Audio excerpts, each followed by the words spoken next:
Somewhere beneath the earth, there are human eyes that have not seen light for 5,000 years. There are kings still resting inside sealed tombs, their gold untouched. There are skeletons frozen in remote mountains, exactly where their journey ended centuries ago. These are not stories. They are real discoveries.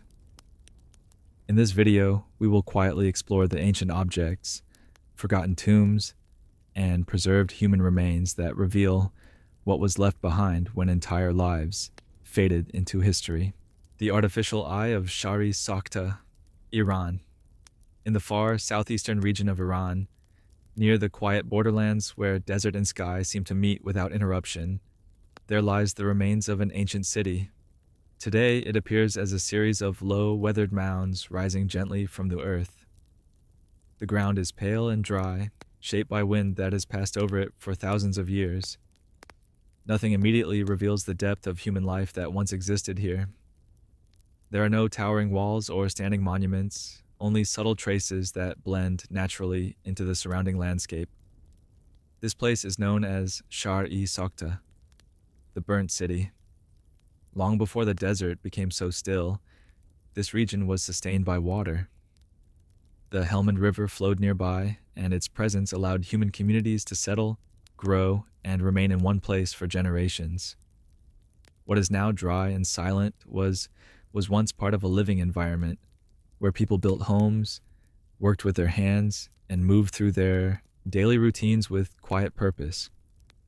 Over time, the settlement expanded into one of the largest cities of its era, covering a vast area and supporting a complex and organized society. The people who lived here built their homes from mud brick, shaping each structure carefully to withstand the heat and dryness of the climate. Inside these homes, daily life unfolded slowly and predictably. Morning light entered through narrow openings. Shadows moved across the walls as the sun rose higher in the sky. People prepared food, crafted tools, and maintained the routines that allowed their community to endure. Shahr-i Sokhta was not an isolated place. Materials discovered at the site revealed that its inhabitants were connected to distant regions. Stones such as lapis lazuli and turquoise arrived from faraway mountains, carried along ancient trade routes. These materials were shaped into ornaments and decorative objects, reflecting both technical skill and an appreciation for beauty. The city itself existed for many centuries. Generations were born here, lived their lives, and were buried beneath the same ground that had supported them. Over time, the earth became a quiet archive of human experience. It was within this archive that archaeologists made one of the most remarkable discoveries in the history of medicine and human craftsmanship.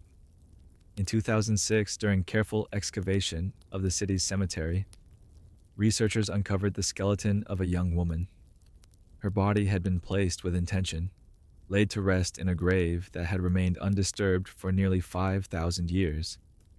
As the soil was gently removed, the shape of her skull became visible, and within her left eye socket, there was something unexpected. An artificial eye. It remained exactly where it had been worn in life. The object itself was small, measuring just over 2.5 centimeters in diameter. Its surface was smooth and curved, shaped carefully to resemble the natural form of a human eye. It had been made from very light material, most likely a mixture of bitumen paste and organic substances, allowing it to rest comfortably without causing strain. Across its surface, there was a thin layer of gold. At the center, a circular shape represented the iris, and delicate lines extended outward, imitating the natural patterns of the human eye. These lines had been engraved with precision, suggesting that the person who created it had studied the appearance of the eye closely. Tiny holes had been drilled on either side of the object. Through these holes, a golden thread had once passed, securing the artificial eye in place. Microscopic examination of the bones revealed faint impressions left by this thread, confirming that the eye had been worn regularly during the woman's lifetime. This discovery revealed something extraordinary. It showed that nearly 5,000 years ago, people had already developed the knowledge and skill necessary to create a prosthetic device designed to replace part of the human body.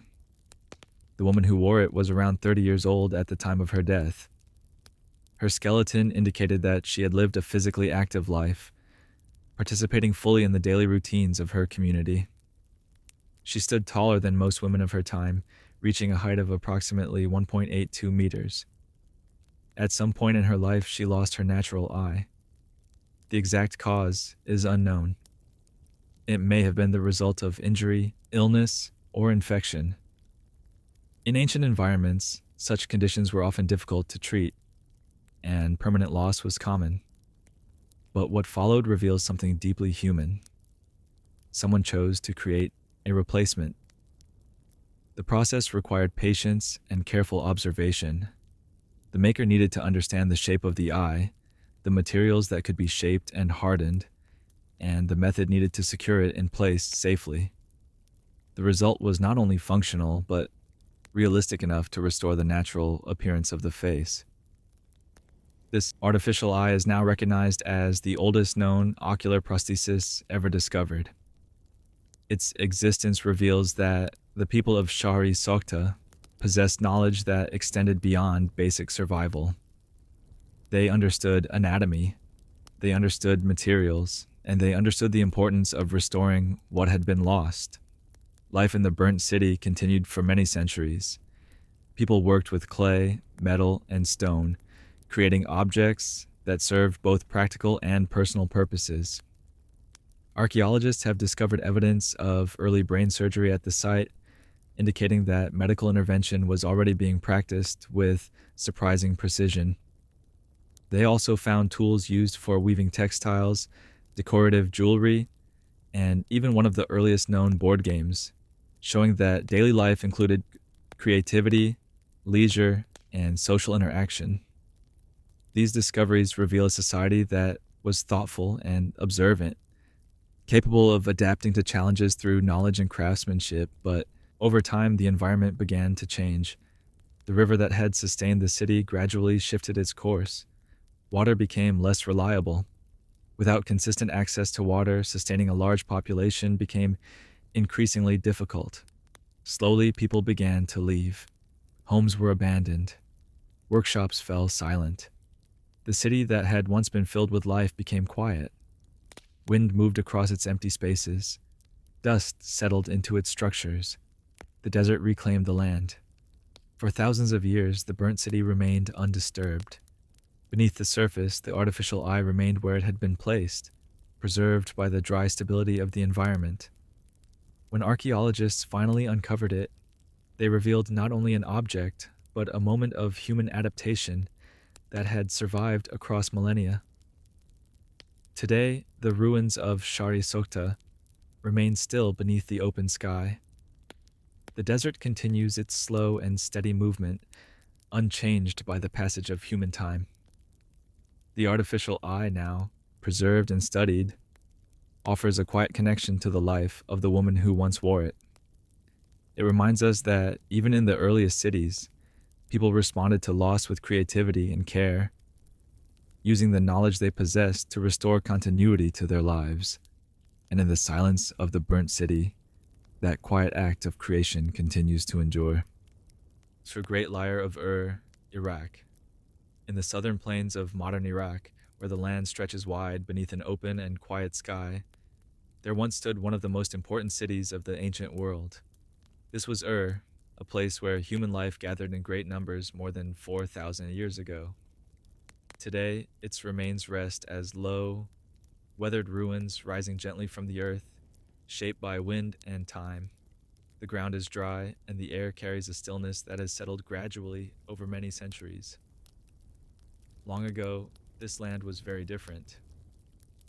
The nearby Euphrates River flowed steadily, bringing water that sustained fields of grain and supported the growth of a complex and organized society. The people of built their homes from mud brick, forming streets and neighborhoods that reflected careful planning. They constructed temples that rose above the city, visible from a distance, marking the presence of shared belief and ritual. Was not a small settlement. It was a thriving urban center filled with movement and daily activity. Merchants traveled along its roads.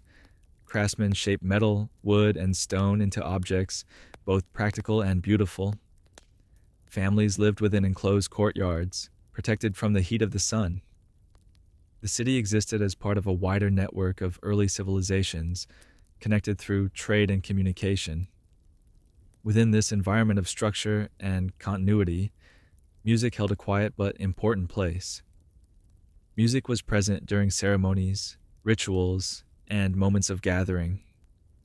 It accompanied events that marked both life and death. Though the sounds themselves have long faded, the instruments that created them have survived in silence beneath the earth. One of the most remarkable of these instruments was discovered in the early 20th century, buried deep within the Royal Cemetery of Ur. In 1929, British archaeologist Leonard Woolley led an excavation that would reveal one of the most extraordinary burial sites ever uncovered.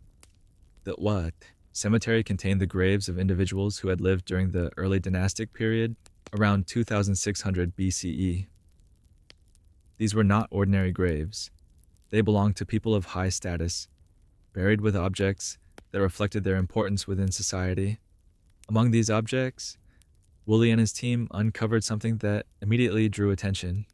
It was the remains of a wooden musical instrument, preserved in fragile form beneath layers of soil.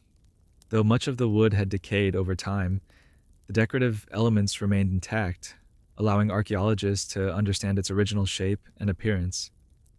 This instrument would later become known as the Great Lyre of Ur. Its structure had once been formed from carefully shaped wood, rising upward in a graceful curve.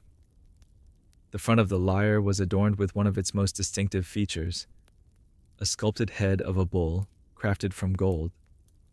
The bull's face was calm and composed, its expression steady and quiet. Its beard was made from deep blue lapis lazuli, a stone brought from distant mountains, reflecting the far-reaching connections of the people who created it. Shell and lapis lazuli were also used to create intricate patterns across the instrument's surface.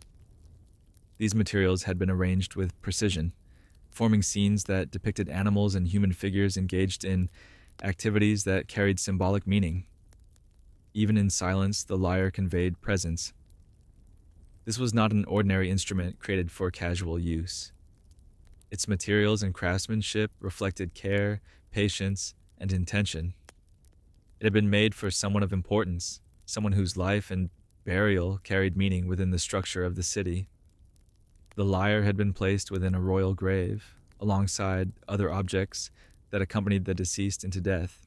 Nearby, archaeologists discovered the remains of attendants who had been buried at the same time, suggesting that music had played a role in the rituals surrounding death and remembrance.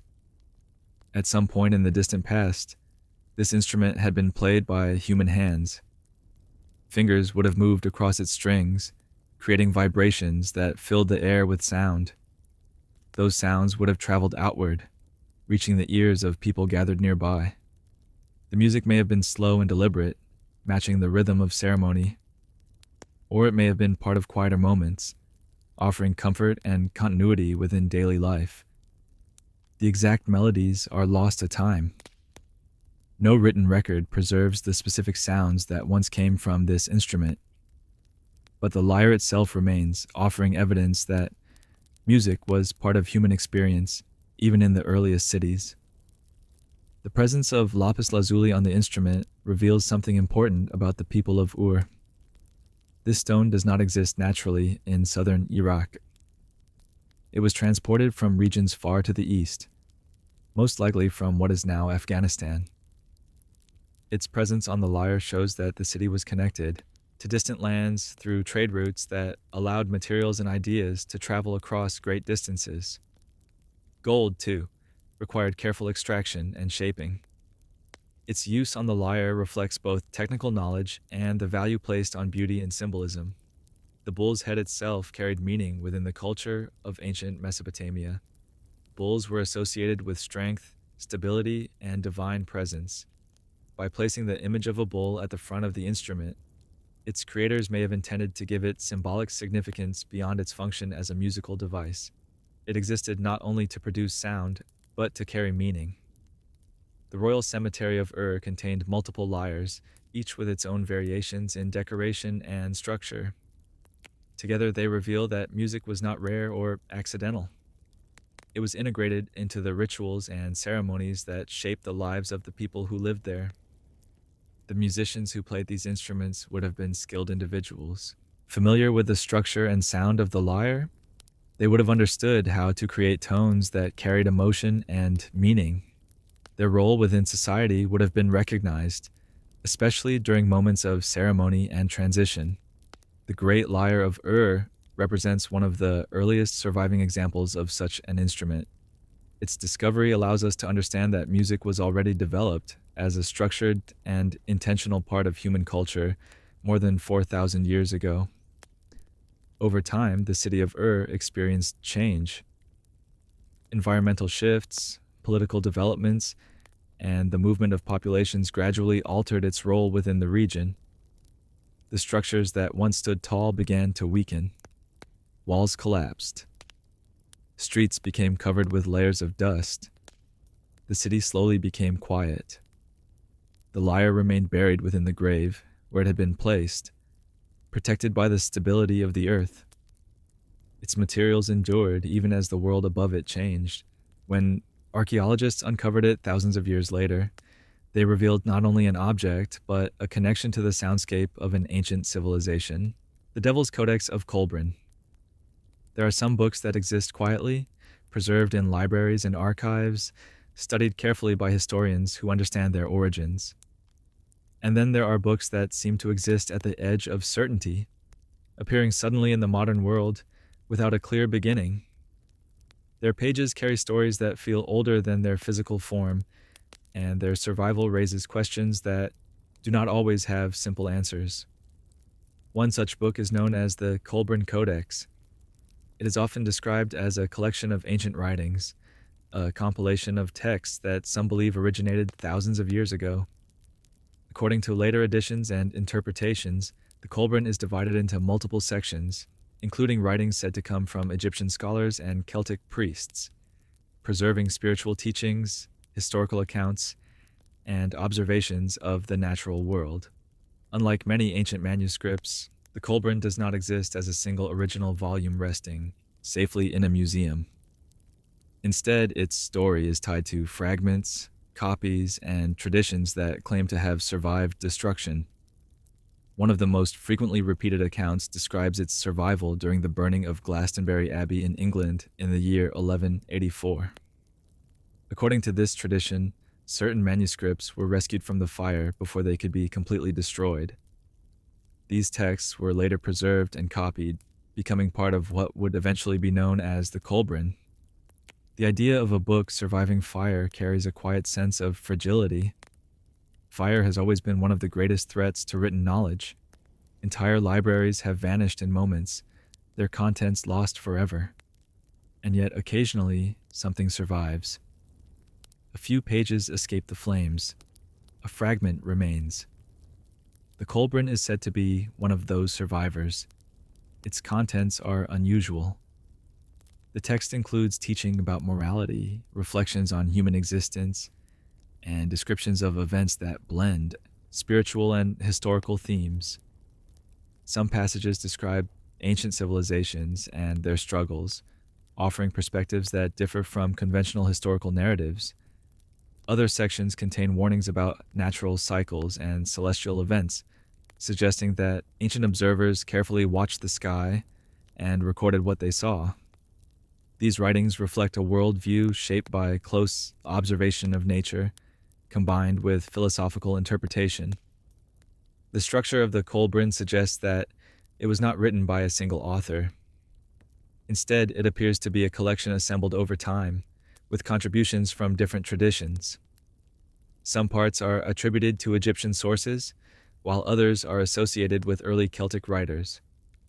This combination of cultural influences is unusual. Ancient Egypt and early Celtic societies existed far apart, separated by geography and language. The idea that their writings could be preserved together in a single collection suggests a long process of transmission, copying, and preservation. Manuscripts rarely survive unchanged across centuries. They are copied by hand, each generation preserving what it believes is important. Sometimes details are altered, sometimes parts are lost, and sometimes entirely new interpretations are added. This process creates layers of history within the text itself. The Kolbrin is often described not as a conventional religious scripture, but as a collection of teachings and reflections intended to guide human understanding. Its pages explore themes of morality, responsibility, and the consequences of human behavior. These themes are not unusual in ancient writings. Many early civilizations created texts that attempted to explain human existence and provide guidance for living. What makes the Kolbrin different is the uncertainty surrounding its origin. Unlike manuscripts with clearly documented histories, the Kolbrin exists largely through later copies and modern editions. The Yan original form, if it existed in a single unified volume, has not been preserved in the same way as other ancient manuscripts. This absence creates space for interpretation. Some see the Kolbrin as a preserved fragment of ancient wisdom, passed quietly through generations. Others see it as a later compilation, drawing upon older traditions but shaped by more recent influences. Both possibilities exist within its story. The name itself carries a quiet presence. It does not refer to a specific place or person. Instead, it refers to the collection as a whole, a gathering of writings that have been brought together across time. The physical materials described in some traditions include bronze plates and parchment manuscripts, suggesting that the text may have existed in multiple forms. Metal plates, in particular, were sometimes used in ancient cultures to preserve important writings, as they could survive conditions that would destroy ordinary parchment. The idea of words preserved in metal carries a sense of permanence. Unlike paper, which fades and tears, metal endures. This reflects a human desire to preserve knowledge beyond the limits of individual lifetimes. Throughout history, people have created texts not only for their own generation, but for those who would come later. They wrote with the understanding that their words might survive long after they were gone. The Kolbrin exists within this tradition. Its pages describe human experiences that remain familiar across time. Questions about existence, morality, and the future appear throughout its text. These questions are not tied to a single culture or era. They reflect the shared curiosity of human beings in every age. The manuscript also reflects the vulnerability of knowledge. Fire, war, and environmental change have destroyed countless written works. What survives often does so by chance, preserved through a combination of human effort and circumstance. The Kolbrin, whether viewed as ancient, scripture, or later compilation, represents this fragile continuity. It reminds us that written knowledge is never permanent by default. It survives only when individuals choose to preserve it. Today, the Kolbrin exists primarily through modern publications, allowing readers to encounter its contents in a new form. Its pages continue to be studied, interpreted, and debated. Some approach it as a spiritual text. Others see it as a historical curiosity. Its true origin remains uncertain, but its existence reflects something deeper than certainty. It reflects the human impulse to record experience, to preserve thought, and to pass knowledge forward into the unknown future. Long after the original writers were gone, their words remained, carried across centuries, protected by those who believed they should endure. And in the quiet presence of its pages, the Kolbrin Codex continues to exist as a reminder of how fragile and how persistent human knowledge can be. The Giant Moai That Walked. Secrets of Easter Island. In the middle of the Pacific Ocean, far from any continent, there is a small volcanic island surrounded by endless water. The waves move slowly against its rocky shores, and the wind passes across open hills covered in grass. This island is known today as Easter Island. To the people who have lived here for centuries, it is called Rapa Nui. It is one of the most isolated, inhabited places on Earth. There are no nearby landmasses visible on the horizon. In every direction, the ocean stretches outward, uninterrupted. For those who arrived here long ago, this isolation was complete. They had crossed vast distances in wooden canoes, guided only by the stars, the currents, and knowledge passed down through generations. When they reached this island, they began to build a society that would leave behind one of the most recognizable legacies in human history. Across the island, standing on stone platforms and along quiet slopes, there are hundreds of giant stone figures. These figures are known as moai. Each one is carved in the shape of a human form, with a large head, a strong nose, and arms resting along the sides of the body. Their expressions are calm and still, facing outward across the land or toward the sea. They do not move, they do not change, and yet they were once transported across this island by human hands. The moai were carved from volcanic rock, most of it taken from a quarry located on the slopes of a volcano called Rano Raraku. Even today, the quarry remains filled with unfinished statues, some partially carved, others still connected to the bedrock. It is here that the process began. The stone itself is relatively soft when first exposed, allowing carvers to shape it using simple tools made from harder rock. Over time, the outer surface hardens when exposed to air, preserving the form that had been created. The people who carved the moai worked slowly and carefully. Each statue was shaped with attention to proportion and balance. The head was often larger than the body, emphasizing facial features that appear calm and observant. Some moai stand over 10 meters tall and weigh more than 70 tons. Creating them required not only skill, but coordination. But carving the statues was only part of the process. Once completed, they needed to be moved. This was one of the greatest challenges faced by the people of Rapa Nui. The quarry was located inland, while many of the moai were placed along the coast, sometimes many kilometers away. Moving a stone figure weighing dozens of tons across uneven ground would have required planning, effort, and understanding of physical balance. For many years, the method used to transport the moai remained uncertain. Early visitors to the island saw the statues already standing in place. The people who had created them had long since experienced changes in their society, and some of the original knowledge had faded. This created a mystery. How had these massive figures been moved without modern machinery? The answer began to emerge through careful observation and experimentation. Archaeologists noticed that the shape of the moai was not perfectly straight. The base was slightly curved, and the center of mass was positioned in a way that allowed the statue to lean forward slightly when upright. This shape suggested something important. It meant that the statues could be rocked gently from side to side. By using ropes attached to the head, groups of people could pull alternately from each side, creating a controlled rocking motion. Each movement would shift the statue forward slightly, allowing it to advance step by step. In this way, the moai could be moved across the land while remaining upright. They did not slide, they did not roll, they walked. This method required coordination between multiple people. The timing of each pull needed to be precise. The statue needed to remain balanced throughout the movement. Even small errors could cause it to fall. This process would have been slow, but it was possible. Experiments conducted in recent decades have demonstrated that small groups of people can move replica statues using this technique. With patience and careful control, the statues can be guided forward across short distances. This helps explain how the original moai were transported. The people of Rapa Nui understood their material.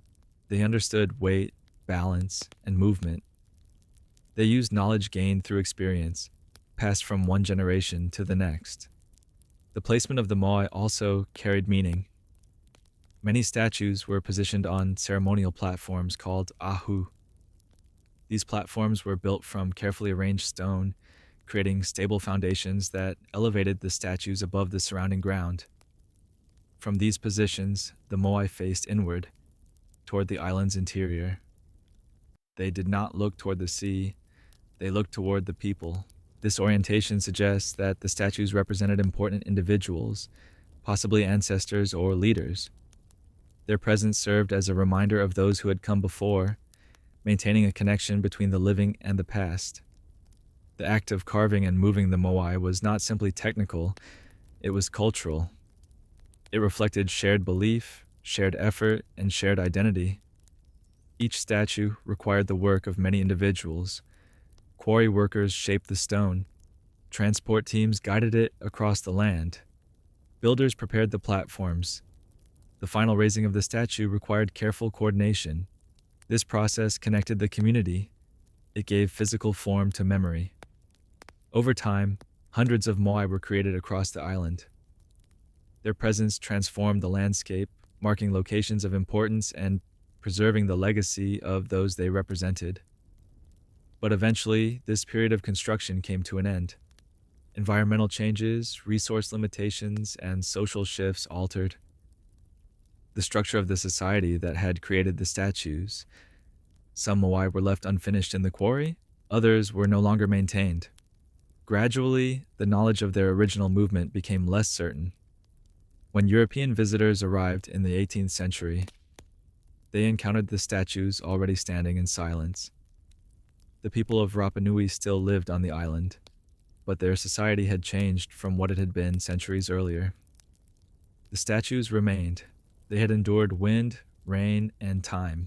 Today, they continue to stand across the island, unchanged in their quiet presence. Archaeologists and researchers study them carefully, examining their structure, their placement, and their construction. Each detail reveals more about the people who created them. The moai are not simply stone figures, they are records of human effort. They reflect a society that existed in isolation, yet developed knowledge and techniques suited to its environment. They remind us that even in the most remote places, human beings shape their world with intention.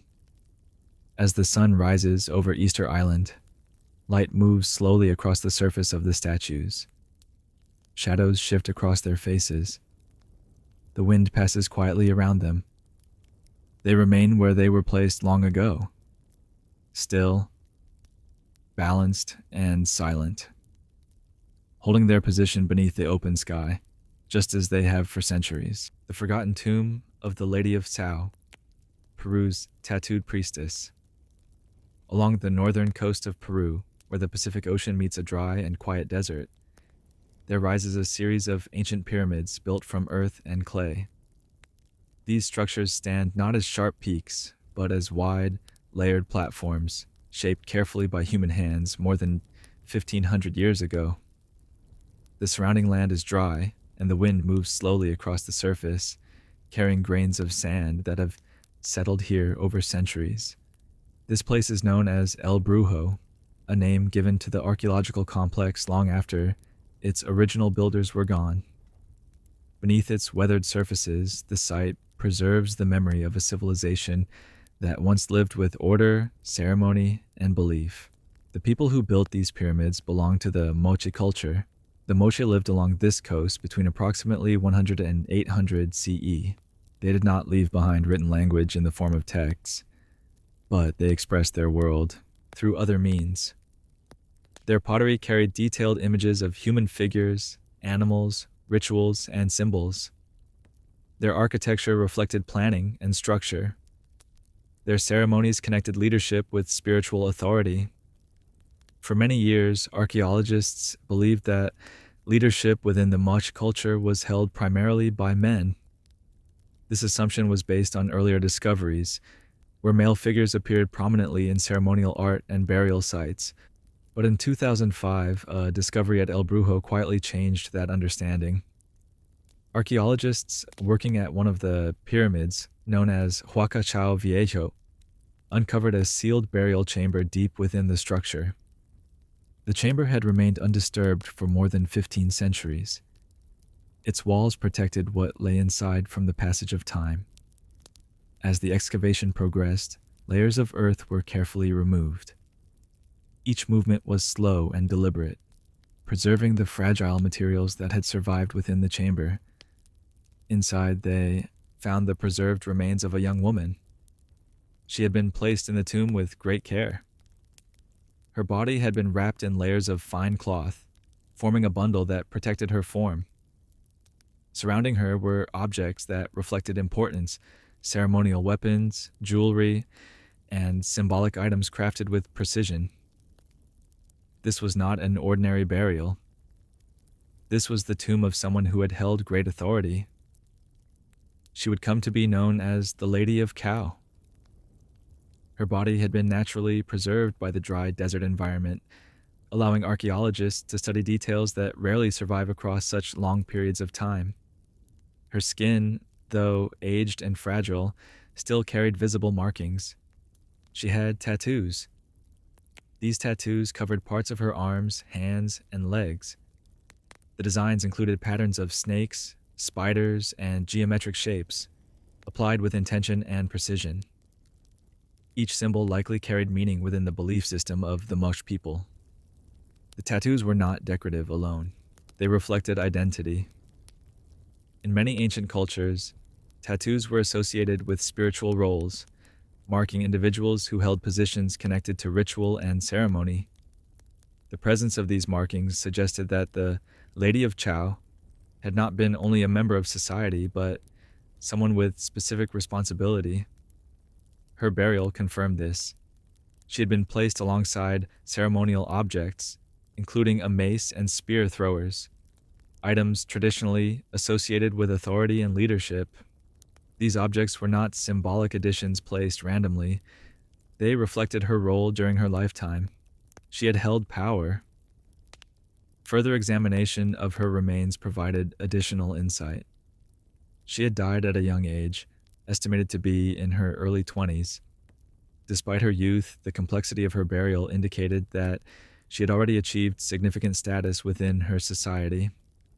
Her tomb had been constructed with care and protection, ensuring that her body and the objects accompanying her would remain undisturbed.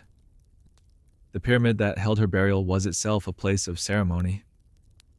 Huacachao Viejo had been built in layers over generations. Each new level covered the previous one, preserving earlier structures beneath. This process created a physical record of continuity, reflecting the passage of time within the Moche culture.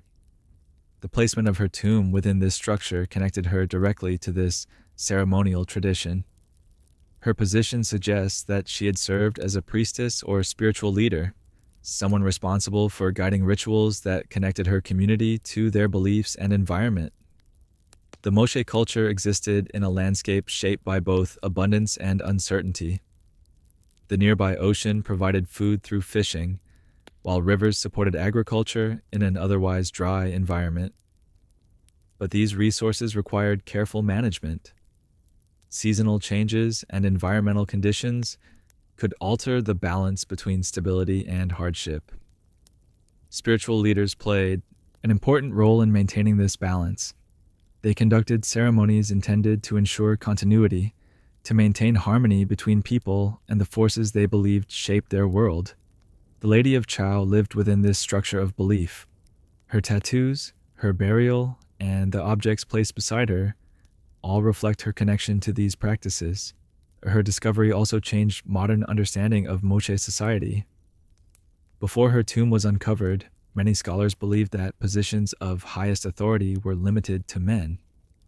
Her burial demonstrated that women, too, could hold powerful and respected roles. Her presence expanded the historical narrative. She became one of the earliest known examples of female leadership in ancient South America. The preservation of her remains allowed scientists to study her health and physical condition. Evidence suggested that she had experienced physical strain, consistent with participation in ritual or ceremonial activity. Her life had not been separate from responsibility. She had lived actively within her role. The objects placed within her tomb were arranged with care. Jewelry made from precious materials rested beside her. Ceremonial tools reflected her authority. Each object contributed to the overall meaning of her burial. Nothing had been placed without intention. After her death, her tomb was sealed. The pyramid continued to stand above her, layer upon layer, protecting her presence from the outside world. Centuries passed. The Mocha civilization itself gradually changed, eventually giving way to new cultures that rose within the region. The memory of her existence faded. Her name was lost. Her story remained beneath the earth. When archaeologists uncovered her tomb in the early 21st century, they restored awareness of a life that had been hidden for more than 1,500 years. The Lady of Chao remains part of this landscape. Her tomb reflects a moment when leadership, belief, and identity came together in the life of a single individual. Through her discovery, the silent structures of El Brujo revealed something deeply human, a reminder that authority, responsibility, and spiritual presence were carried not by one kind of person alone, but by individuals whose lives shaped the continuity of their world. And in the quiet desert of northern Peru, beneath the same open sky that watched over her centuries ago, her presence continues to endure. The Shigar idol, a 12,000-year-old wooden colossus. In the central region of Russia, beyond the modern cities and roads, there stretches a landscape of forests, wetlands, and quiet open ground. This is the Ural region, a place where the boundary between Europe and Asia is marked not by walls, but by long natural formations shaped slowly over geological time.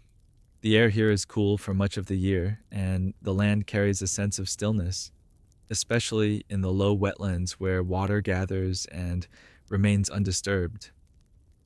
It was in one of these wetlands, deep within a peat bog, that something extraordinary was found. In the year 1890, workers were digging through layers of peat, removing material that had formed gradually over thousands of years. Peat accumulates slowly, made from plants that decay in wet conditions where oxygen is limited.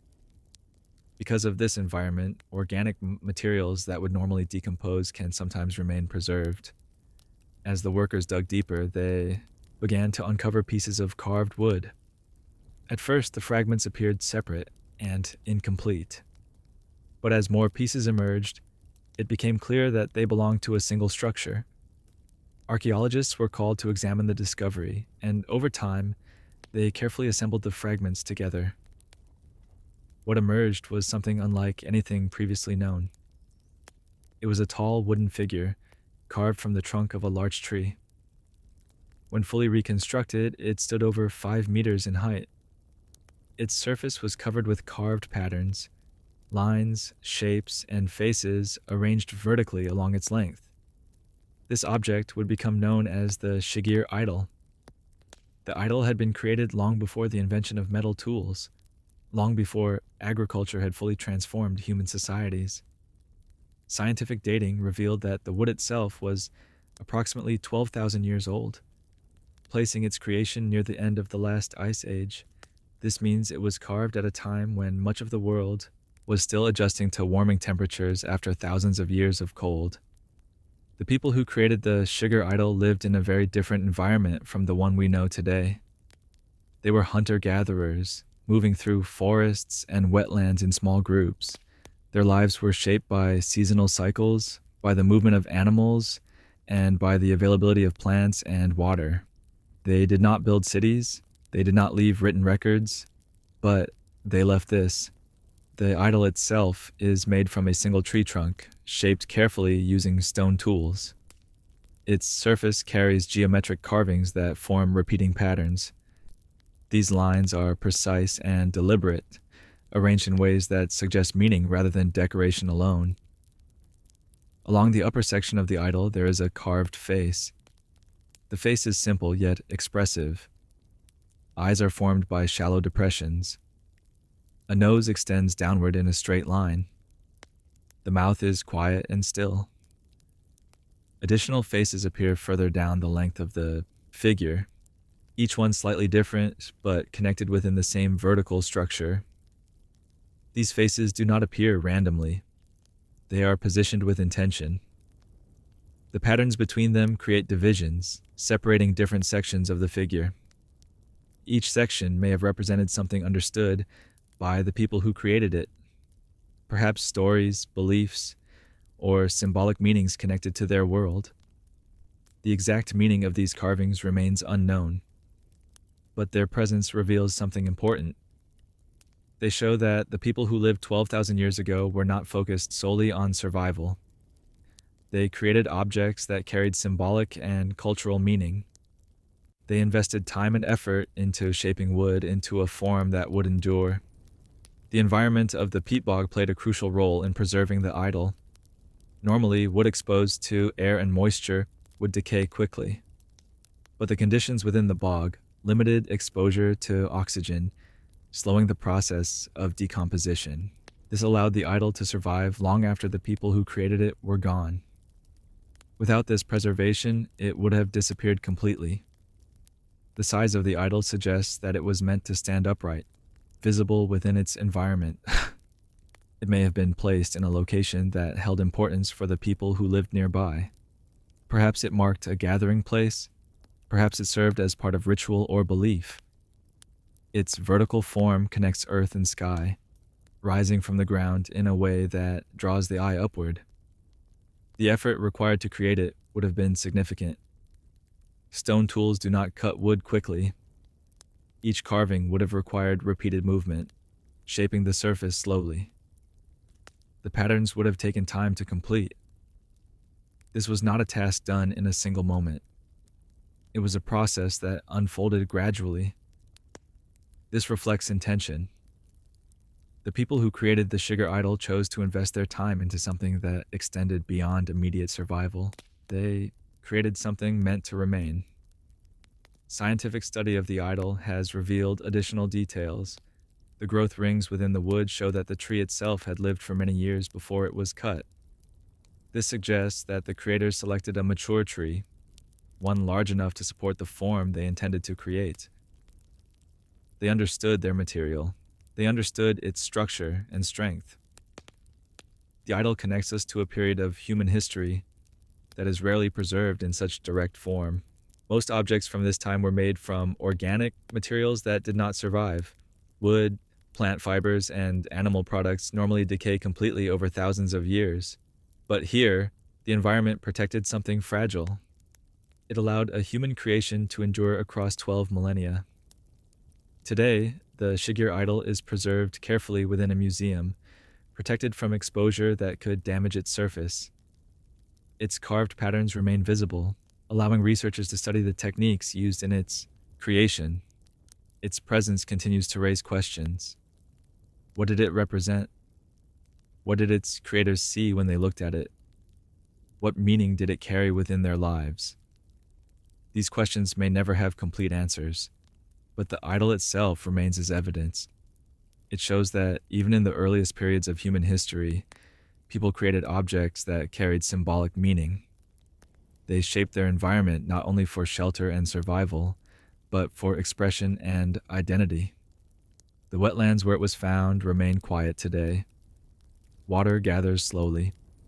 Plants grow and decay, continuing the natural cycle that preserved the idol for so long. The world has changed in many ways since the idol was first carved. Cities have risen. Technologies have transformed daily life. But the carved wood remains. It carries the marks of hands that lived 12,000 years ago. Hands that shaped something with care. Hands that left behind a presence that still exists, silent and enduring beneath the quiet passage of time. The golden treasure of Priam. Troy's lost wealth. In the northwestern corner of modern Turkey, near the quiet edge of the Aegean Sea, there is a low hill that appears, at first glance, unremarkable. Its surface is uneven, shaped by time and weather, with patches of grass growing across layers of earth. The hill rises gently above the surrounding plain, overlooking a landscape that has changed many times over thousands of years. This place is known as Hisarlik. Beneath this hill lie the remains of an ancient city, Troy. For centuries, Troy existed only in stories. Ancient poets described it as a powerful city, protected by strong walls and filled with wealth. These stories were passed down through generations, preserved in epic narratives that blended history and imagination. For a long time, no one knew with certainty whether Troy had truly existed as a physical place, but beneath the quiet hill, the earth had preserved its answer. In the 19th century, archaeologists began to excavate the site, carefully removing layers of soil. Each layer represented a different period of occupation, revealing that Troy had not been a single city, but many cities built one upon another. Over time, older structures had been covered by newer ones, creating a layered record of human presence. Among those who searched for Troy was Heinrich Schliemann, a man driven by a deep belief that the ancient stories described real places and real events. In 1873, during excavation of the hill, Schliemann made a discovery that would become one of the most famous archaeological finds in history. Hidden within the ruins, he uncovered a collection of golden objects. This discovery would come to be known as the Treasure of Priam. The treasure was found within a section of the site that Schliemann believed belonged to the ancient city described in epic tradition. The objects were buried together, preserved beneath layers of earth that had remained undisturbed for thousands of years. When the treasure was revealed, it reflected a level of craftsmanship that required patience, skill, and careful attention. There were golden diadems, delicate bands shaped to rest upon the head. Their surfaces were decorated with small hanging ornaments that would have moved gently with the motion of the wearer. There were necklaces made from fine chains, connected by precisely shaped links. Earrings, rings, and bracelets formed part of the collection, each object shaped with intention. The gold itself had been worked into thin sheets and intricate forms. This required knowledge of how metal behaves under heat and pressure. The people who created these objects understood how to shape gold without breaking it, how to create designs that balance beauty with durability. The treasure also included objects made from other materials, silver vessels, copper tools, and carefully crafted containers. Together, these items reflected a society that possessed both technical knowledge and access to valuable resources. Gold does not exist everywhere. It must be located, extracted, and shaped. Its presence in Troy reflected connections beyond the city itself. Trade routes carried materials across long distances, linking communities together. The people of Troy were not isolated. They existed within a wider network of exchange, connected to other civilizations through movement of goods and knowledge. The objects themselves had likely been owned by individuals of high status. Their placement together suggests that they were stored intentionally, perhaps hidden during a time of uncertainty or conflict. It is possible that someone gathered these objects to protect them, placing them in a secure location with the intention of retrieving them later. But that moment never came. The treasure remained hidden beneath the earth, protected by time. The city of Troy experienced many periods of destruction and rebuilding. Fire, conflict, and environmental change altered its structure repeatedly. Each new generation built upon the remains of the previous one, creating the layered city that archaeologists would later uncover. The treasure became part of this buried history. Its survival was made possible by the very events that had once threatened the city. When Schliemann uncovered the treasure, he described it as belonging to King Priam, the legendary ruler of Troy, described in ancient epic poetry. This name connected the objects to the stories that had inspired his search. Modern archaeology, however, has shown that the treasure likely belonged to a period earlier than the time traditionally associated with those stories. The objects themselves remain real, even as their exact historical ownership remains uncertain. What remains clear is the craftsmanship. Each object reflects the presence of skilled individuals who understood how to shape metal into forms that carried both function and meaning. These were not ordinary items, they were objects created with care, intended to endure. The presence of gold also reflects something about human behavior across time. Gold does not corrode, it does not decay. It remains unchanged even after thousands of years. Because of this, it has always carried value beyond its physical form. It represents permanence. The people who created these objects understood this quality. They shaped gold into forms that could survive beyond their own lifetimes. After its discovery, the treasure was preserved and studied, allowing researchers to examine its structure and craftsmanship in detail. Each object provides insight into the techniques used by the people who lived in Troy. The hill of Hizarlik remains quiet today. Wind moves gently across its surface. Grass grows where walls once stood. Beneath the ground, layers of history remain preserved, holding the memory of lives lived long ago. The treasure of Priam reflects one of those moments. It reflects a time when individuals gathered valuable objects shaped by human hands and placed them carefully within their world. Though the city itself changed and eventually faded, the objects remained.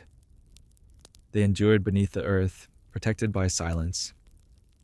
And today, they continue to offer a quiet connection to the people who once lived within the walls of ancient Troy, shaping gold into forms that would survive long after their own time had passed. The Golden Sun boat of Dashur, south of modern Cairo, beyond the noise of the city and the movement of daily life, the desert opens into a wide and quiet expanse. The ground is pale and dry, shaped gently by wind that has moved across it for thousands of years. Rising from this still landscape are the pyramids of Dashur, their forms both simple and immense. These structures were built long ago, their surfaces once smooth and bright beneath the sun. Today, they stand in silence. The pyramids of Dashur belong to a period of ancient Egypt when kings were buried beneath carefully constructed monuments, designed not only as resting places, but as gateways between worlds. The people who built these pyramids believed that death was not an end, but a transition. They believed that the soul continued its journey beyond the physical body, moving into a realm connected to the eternal cycle of the sun. Within this belief, the image of the boat held deep meaning. The sun itself was understood to travel across the sky in a celestial boat. Each day it rose from the horizon, crossed above the land, and disappeared into the west. Each night it was believed to continue its journey through the hidden worlds before returning again at dawn. This cycle reflected continuity. It reflected renewal. It reflected movement between life and what lay beyond. Because of this belief, boats became part of the burial tradition of ancient Egypt. They were placed within tombs to serve as symbolic vessels, allowing the soul of the deceased to travel alongside the sun, continuing its journey in the afterlife. One such boat was discovered at Dashur. It was not a full-sized vessel meant to sail across water. Instead, it was a carefully crafted model boat, created with attention to detail and symbolic meaning. Its surface had been covered with gold, giving it a luminous appearance. Even in stillness, it reflected light. The boat had been placed within a burial complex connected to the pyramid of a powerful ruler, most likely from the Middle Kingdom period, around 4,000 years ago. This was a time when Egypt existed as a unified civilization, governed by kings who oversaw both the physical and spiritual order of their society. The presence of the golden boat within the tomb reflected preparation. It reflected belief in continuity beyond death. The boat itself had been constructed from wood, shaped into a long and narrow form. Its edges were smooth. Its proportions reflected the structure of real boats used on the Nile River. The addition of gold transformed it from an ordinary object into something symbolic. Gold carried meaning in ancient Egypt. It was associated with the sun. It was associated with eternity. Unlike other materials, gold does not decay, it does not rust, it remains unchanged across time. Because of this, it became connected with the idea of permanence. By covering the boat in gold, its creators connected it directly to the solar cycle.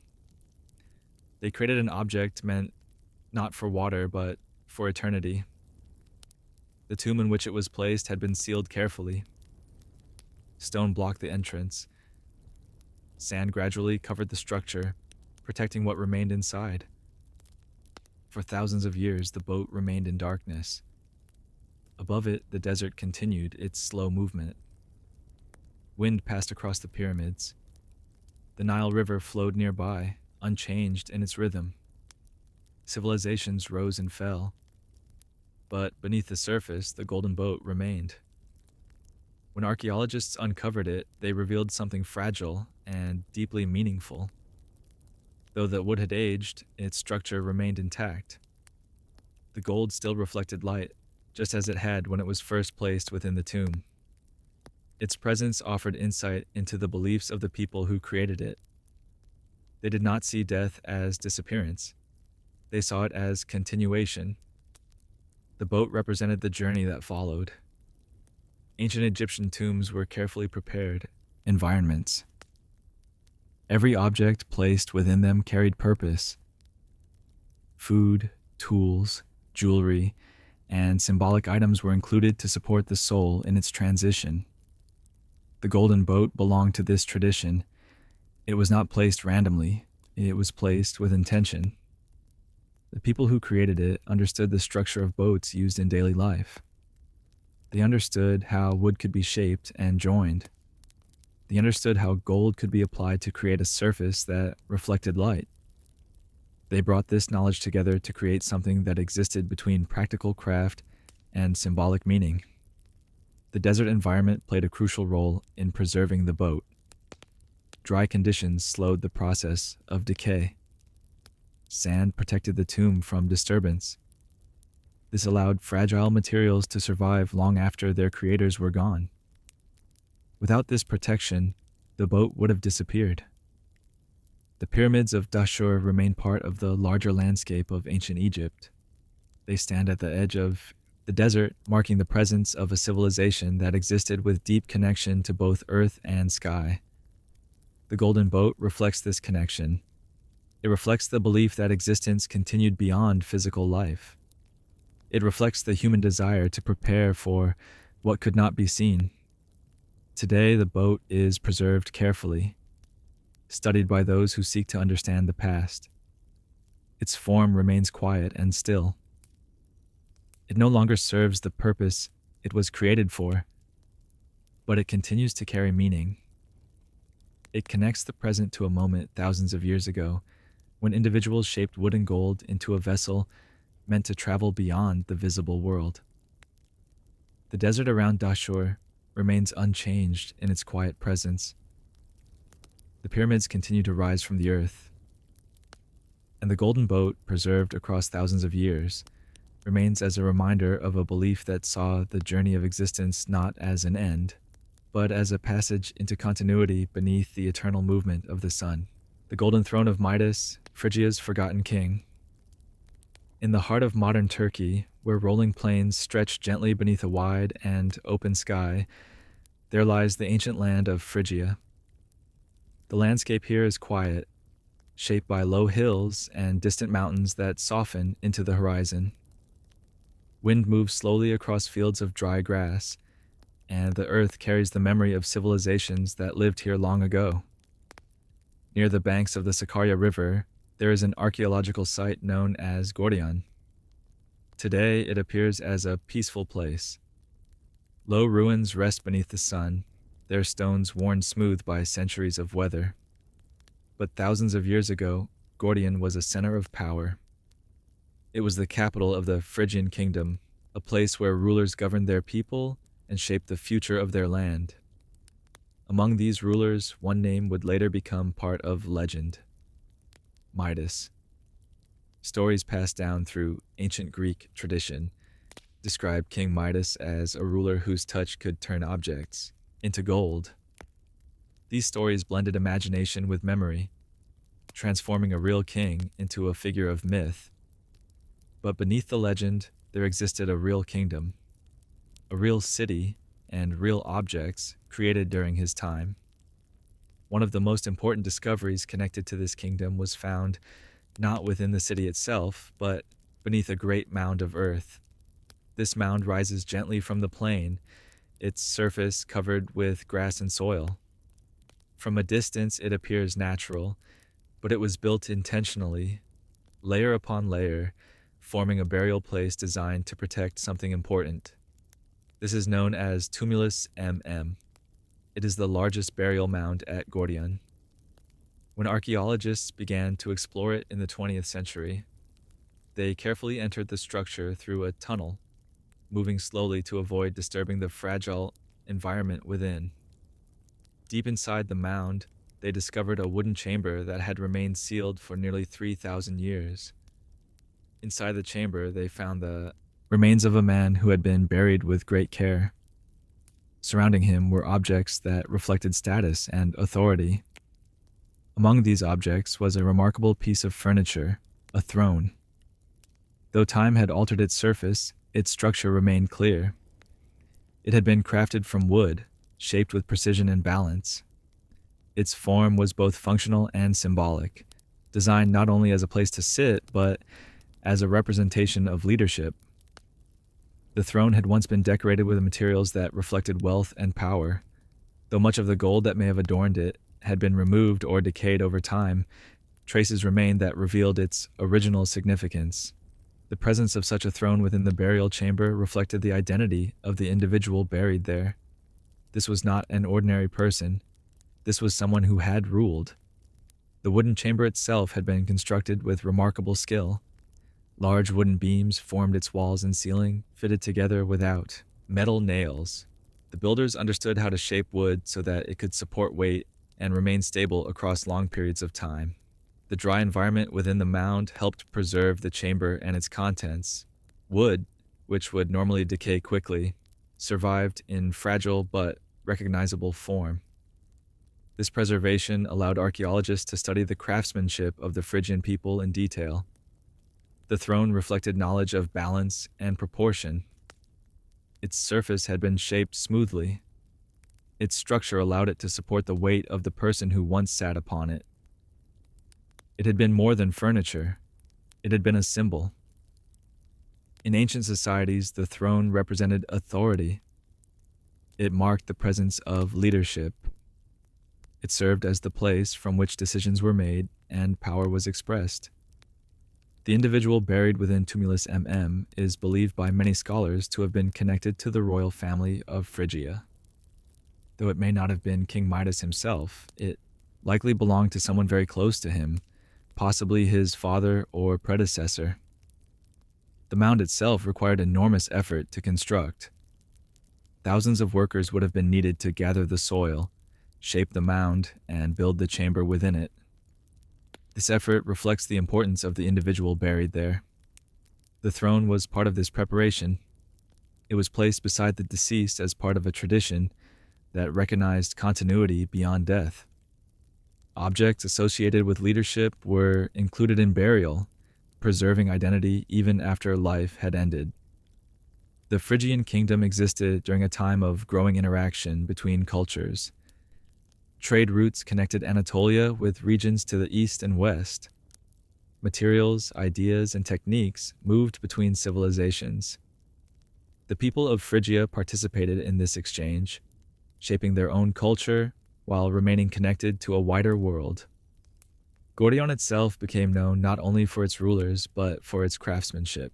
Woodworking in particular reached a high level of development. The throne reflects this tradition.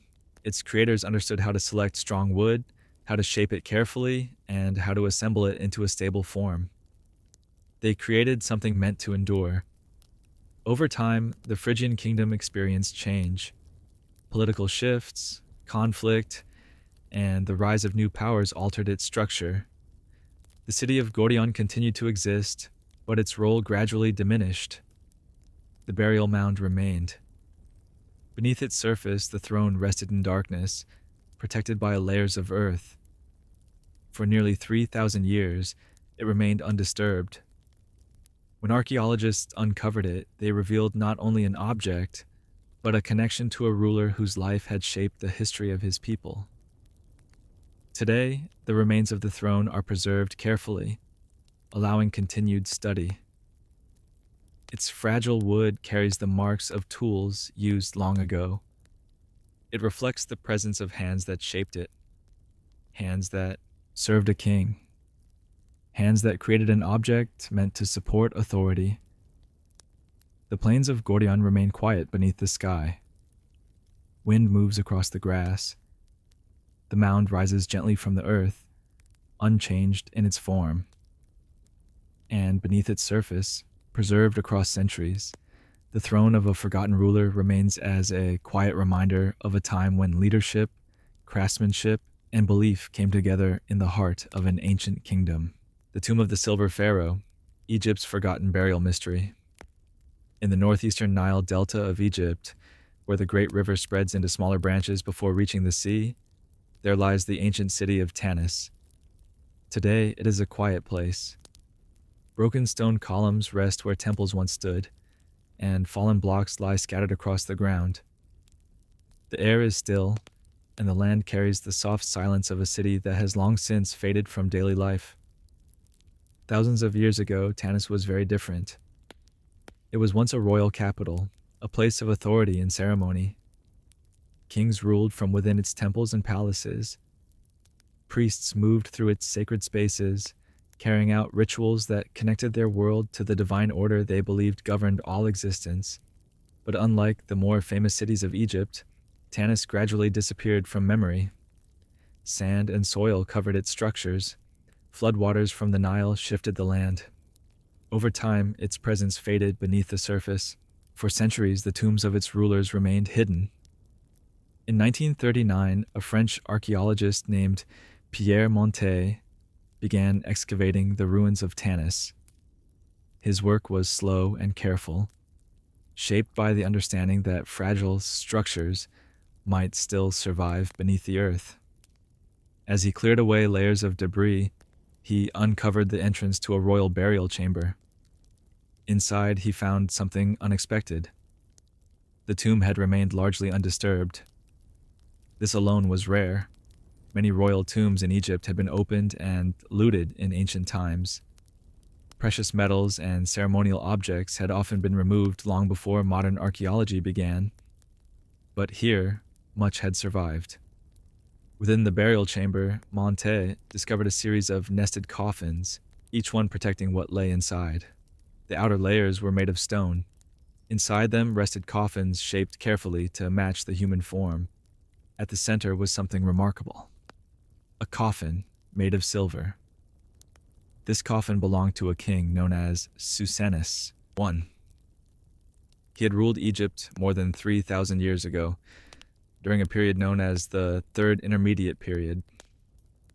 This was a time when Egypt remained a powerful civilization, though its political structure had become more complex. The silver coffin itself was shaped with precision. Its surface reflected light even after centuries underground. The metal had been worked carefully, forming the outline of the king's body. His face was represented in calm and still expression, preserving his identity beyond death. Silver was rare in ancient Egypt. Unlike gold, which was found within Egypt's own lands, silver often had to be obtained through trade. It was more difficult to acquire and therefore carried special value. The use of silver for a royal coffin reflected great importance. It represented authority. It represented permanence. Inside the silver coffin, the body of the king rested beneath additional layers of protection. A golden funerary mask covered his face, shaped with careful attention to detail. The mask preserved the image of the king as he had been, ensuring that his identity would remain recognizable in the afterlife. Around him were objects placed with intention. Jewelry made from gold and precious stones rested beside his body. Amulets were positioned carefully, each one believed to provide protection.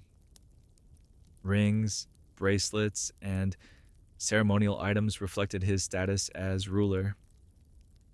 These objects were not placed randomly. They were part of a tradition that extended back thousands of years. Ancient Egyptians believed that the soul required preparation for its journey beyond death. The body was preserved through mummification. Objects were placed nearby to provide protection and continuity. The silver coffin was part of this preparation. Its presence reflected both wealth and belief. The tomb itself had been constructed within the temple complex of Tanis. This location connected the king directly to the sacred center of his city. Even in death, he remained within the space that had defined his authority. The preservation of the tomb was made possible by its environment. Unlike tombs in the dry desert, Tanis existed in a region influenced by water. Moisture had damaged some materials over time. Wood had decayed. Textiles had weakened. But metal endured. The silver coffin remained. Its surface carried the marks of tools used by craftsmen thousands of years ago. These craftsmen understood how to shape metal into precise forms. They worked carefully, ensuring that the coffin would serve its purpose. The discovery of the tomb provided new understanding of Egypt's later periods. It revealed that, even during times of political change, royal burial traditions continued with care and precision. Susenus I had been buried with the same intention seen in earlier rulers. His tomb reflected continuity. It reflected belief in permanence. Today, the artifacts from the tomb are preserved within museums, where they remain, protected from further decay. The silver coffin continues to reflect light, just as it did when it was first placed within the burial chamber. The city of Tanis remains quiet. Its ruins rest beneath the open sky. Wind moves gently across the ground. The Nile continues its slow and steady flow nearby. The tomb of the silver pharaoh remained hidden for more than 3,000 years. Its discovery revealed not only objects of precious metal, but evidence of belief, craftsmanship, and preparation. It revealed the presence of a ruler whose identity had been preserved through careful intention. And beneath the silent ruins of Tanis, the memory of that preparation continues to endure, carried forward by the objects that remained, waiting quietly beneath the earth until they were found once again. Skeleton Lake of Roopkund, a frozen mystery in the Himalayas.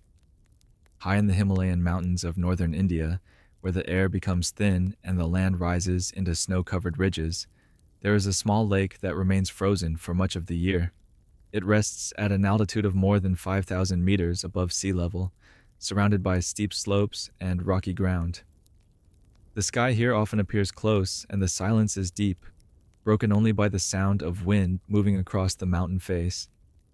This lake is known as Roopkund. For most of the year, its surface is covered in ice. Snow gathers around its edges, blending the lake into the surrounding terrain. From a distance, it appears peaceful and undisturbed, like many other high-altitude lakes formed by ancient glacial movement. But beneath its surface, preserved by cold and time, lie the remains of many human lives. The discovery of these remains was first documented in 1942, when a forest ranger traveling through the region noticed bones scattered around the lake. At first, it was difficult to understand what he had found. Human skeletons rested along the shoreline, some partially submerged in water, others lying exposed on the frozen ground. There were not just a few. There were many. As the ice melted during warmer months, more bones became visible. Skulls, ribs, arm bones, and leg bones appeared slowly, emerging from beneath layers of ice and sediment. Some skeletons were nearly complete, while others existed as scattered fragments. The cold environment had preserved them. At such high altitude, the freezing temperatures slowed the natural process of decay. Organic material that would normally disappear remained intact. In some cases, even fragments of clothing and personal objects survived, offering quiet evidence of the lives these individuals had once lived. The lake itself is not large. Its diameter measures only about 40 meters across. It sits within a natural basin formed long ago by glacial activity. Snowmelt fills the basin during warmer periods, creating the lake before freezing returns again. The presence of so many human remains in such a remote and difficult environment raised immediate questions. How had these people reached this place? Why had they died here? The location itself is challenging to access even today. Reaching Roopkund requires a long journey on foot, climbing through steep terrain where oxygen levels are low and weather conditions can change quickly. The people whose remains rest here had made this journey without modern equipment or protection. Scientific examination of the skeletons began gradually over the following decades. Researchers studied the bones carefully, observing their structure, their condition, and the details preserved within them. They discovered something unexpected. Many of the skulls showed similar injuries, fractures located on the upper surface of the head. These fractures were not random. They appeared consistent across multiple individuals. The shape of the injuries suggested impact from above, not from weapons, but from something falling. Further analysis provided additional insight. The injuries appeared to have been caused by round objects striking the skull with significant force. The shape and pattern of damage suggested large hailstones. At high altitudes, weather can change suddenly. Storms can form quickly, bringing hail large enough to cause serious injury. Without shelter, individuals exposed to such conditions would have had little protection. This possibility offered an explanation. The people who died at Roopkund may have been caught in a sudden and severe hailstorm, unable to escape, unable to protect themselves. Their deaths occurred in a place where preservation was almost guaranteed. Scientific dating techniques revealed that the skeletons did not all come from the same moment in time. Some dated back more than 1,000 years, while others appeared more recent. This suggested that Roopkund had been visited repeatedly across centuries. The reasons for these journeys remain uncertain. Some researchers believe the individuals may have been part of pilgrimage groups, traveling through the mountains as part of religious tradition. The Himalayas have long been associated with spiritual significance, and many high-altitude locations serve as destinations for ritual journeys. Others suggest that the individuals may have been travelers moving between regions, crossing mountain passes as part of trade or migration. The presence of personal objects supports the idea that they were not soldiers or organized military groups. They carried items associated with daily life, wooden tools, jewelry, and fragments of clothing. They were individuals moving through the mountains. The lake itself became their final resting place. The environment preserved their presence. Over time, their bodies returned to bone, but their structure remained. The cold slowed change. The ice protected them. Modern scientific techniques, including DNA analysis, revealed additional details. Some individuals were related to populations from South Asia, while others showed connections to regions farther away. This suggests that Roopkund wasn't visited by a single isolated group, but by individuals from different places. The lake existed within a network of human movement. Even in remote environments, people traveled, explored, and connected distant regions. Today, Roopkund remains part of the Himalayan landscape, unchanged in its form. The lake freezes and thaws with seasonal cycles. Snow continues to gather along its edges. The skeletons remain where they were found, protected by both natural preservation and modern conservation efforts. The silence of the lake reflects the stillness of its environment. There are no markers, no written records, only the presence of bone, preserved across centuries. The mountains themselves remain unchanged. Their slopes rise toward the sky, shaped by forces far older than human history.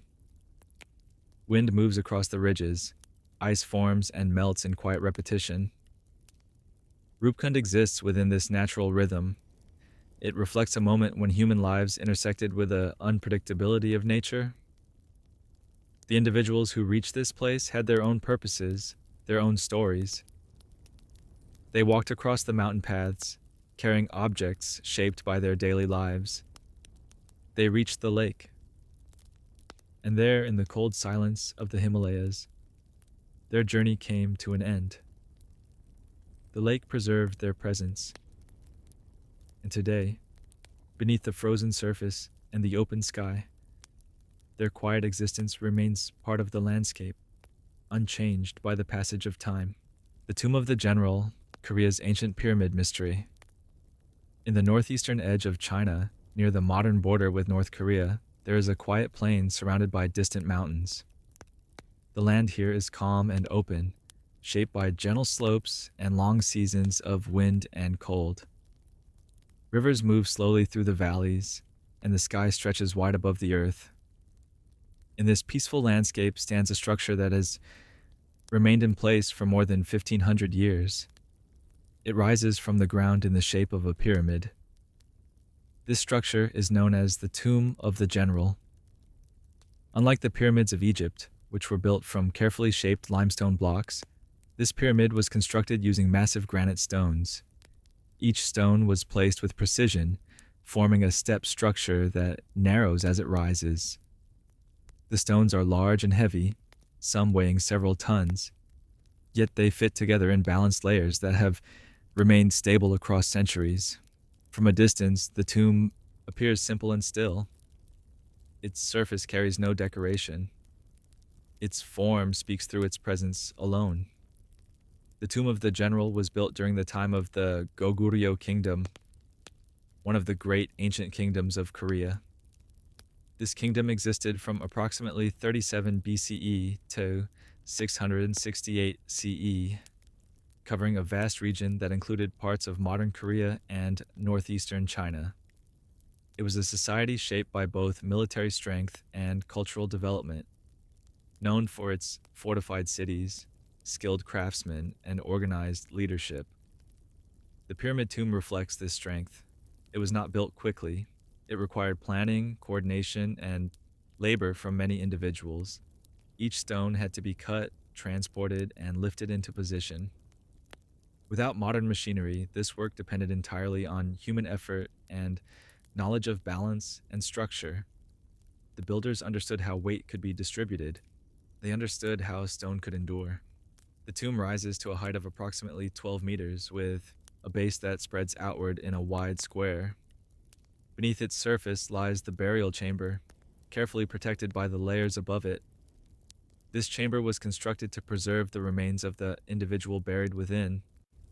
Though no written record confirms the identity with certainty, many scholars believe the tomb belonged to King Jiangsu, one of the most powerful rulers of the Goguryeo Kingdom. He ruled during the 5th century CE, a period when Goguryeo expanded its territory and strengthened its influence across the region. His reign lasted for decades, allowing stability and continuity within his kingdom. The tomb reflects authority. Its scale reflects importance. The choice of stone as a building material was intentional. Stone resists decay. It remains unchanged across long periods of time. By constructing the tomb from granite, its builders ensured that it would endure. The location of the tomb was also chosen carefully. It stands within a landscape that contains many other burial sites, forming a larger complex connected to the royal lineage of Goguryeo. These tombs together create a physical record of leadership, marking the presence of rulers who shaped their society. The Tomb of the General stands among them as one of the largest. Its pyramid form reflects knowledge of geometry and structural stability. The stepped design distributes weight evenly, preventing collapse. Even after centuries of exposure to weather, the stones remain in place. This durability reflects both material strength and human understanding. Inside the burial chamber, the environment remained sealed for long periods. This protection allowed the tomb to preserve its internal structure, even as the world outside changed. The kingdom that built it eventually faded. Political shifts, conflict, and the rise of new powers altered the structure of the region. Cities changed. Leadership passed to new rulers, but the tomb remained. Wind moved across its surface, rain fell against its stones. Seasons passed in quiet repetition. The structure did not move, it did not change. It remained where it had been placed, marking the presence of a life that had once held power. Archaeologists who study the tomb examine its construction carefully. Each stone reveals details about the techniques used to shape and position it. The precision of its assembly reflects planning and coordination. It was not built by accident, it was built with intention. The pyramid form also reflects symbolic meaning. Rising upward from the earth, it connects ground and sky. Its shape draws the eye upward, reflecting ideas of continuity beyond physical life. The people who built it believed that burial was not simply an ending, it was a transition. The tomb provided protection for that transition. Today, the tomb of the general remains part of the landscape, unchanged in its quiet presence.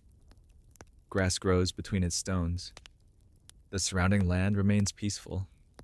Visitors who stand before it see the same structure that has stood there for more than 15 centuries. It carries no inscription that tells its full story. It does not speak, but its form reflects human effort, leadership, and belief.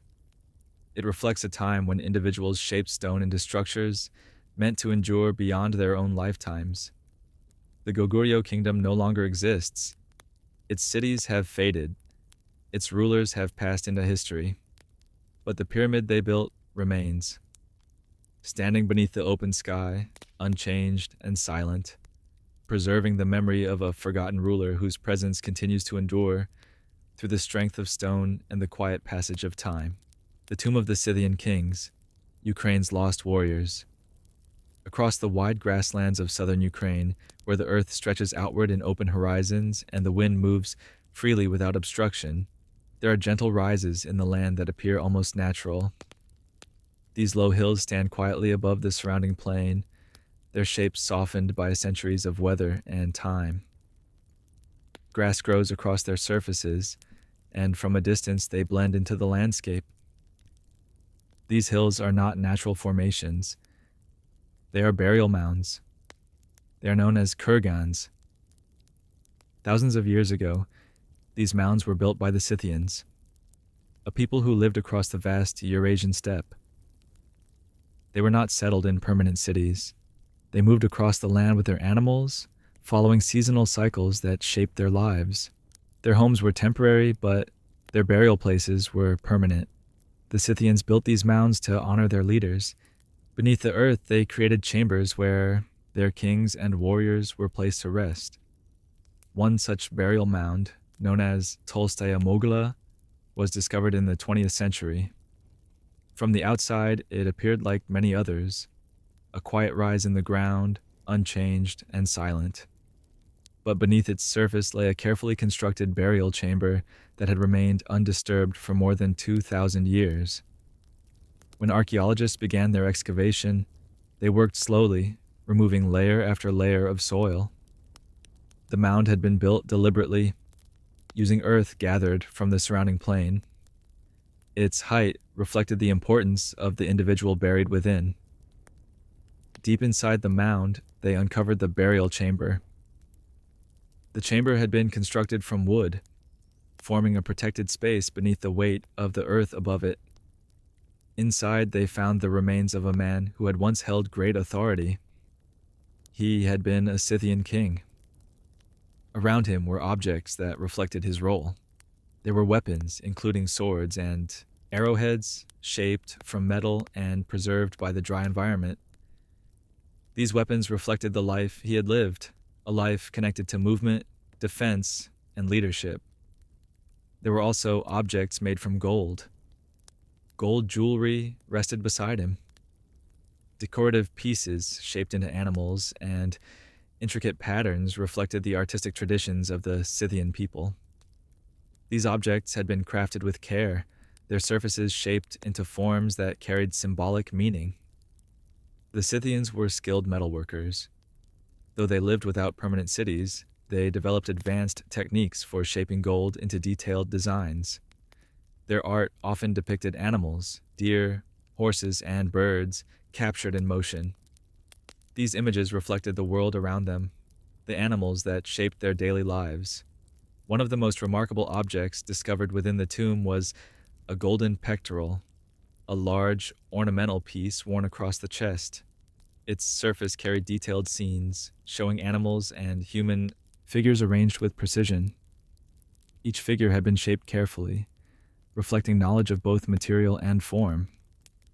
This object had belonged to the king. It reflected both status and identity. The burial chamber contained more than objects alone. The remains of horses were found nearby.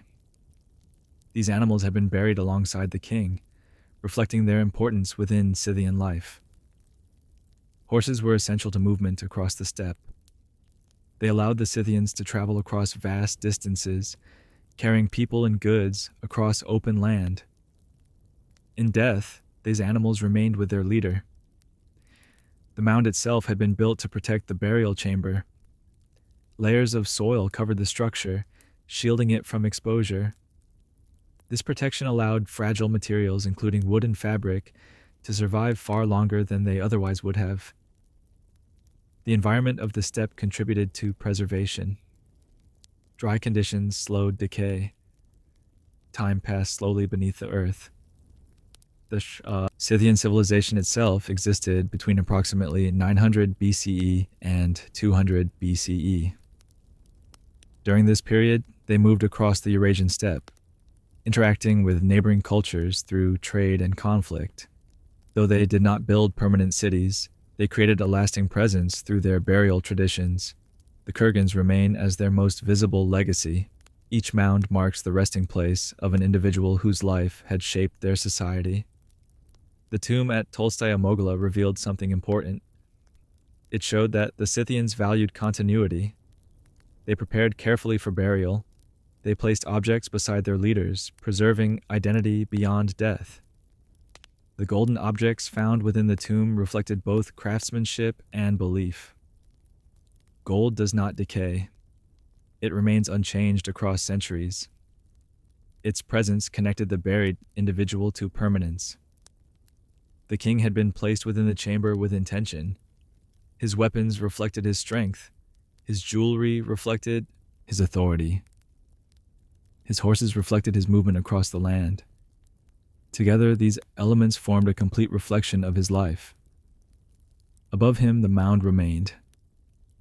Wind moved across its surface. Grass grew slowly. Seasons passed.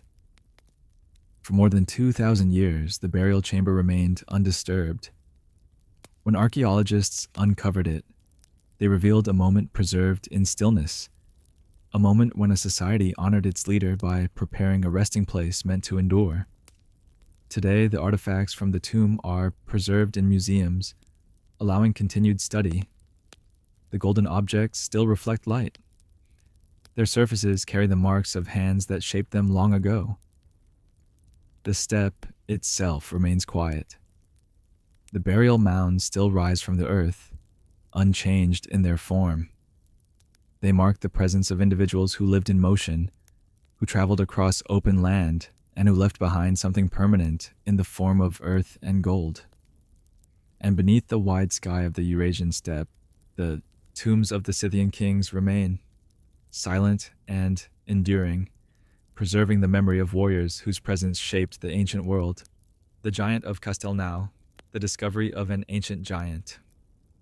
In the southern region of France, not far from the Mediterranean coast, there is a quiet town known as Castelnau-le-Lez. The land here is gentle, shaped by low hills and open fields that stretch beneath a calm sky. Olive trees grow in scattered patterns, and the air carries the slow rhythm of a place shaped by both nature and time. Beneath this peaceful landscape, traces of human life have remained preserved for thousands of years. In 1890, during archaeological work in this region, researchers uncovered something unexpected. Buried beneath layers of earth were fragments of human bone.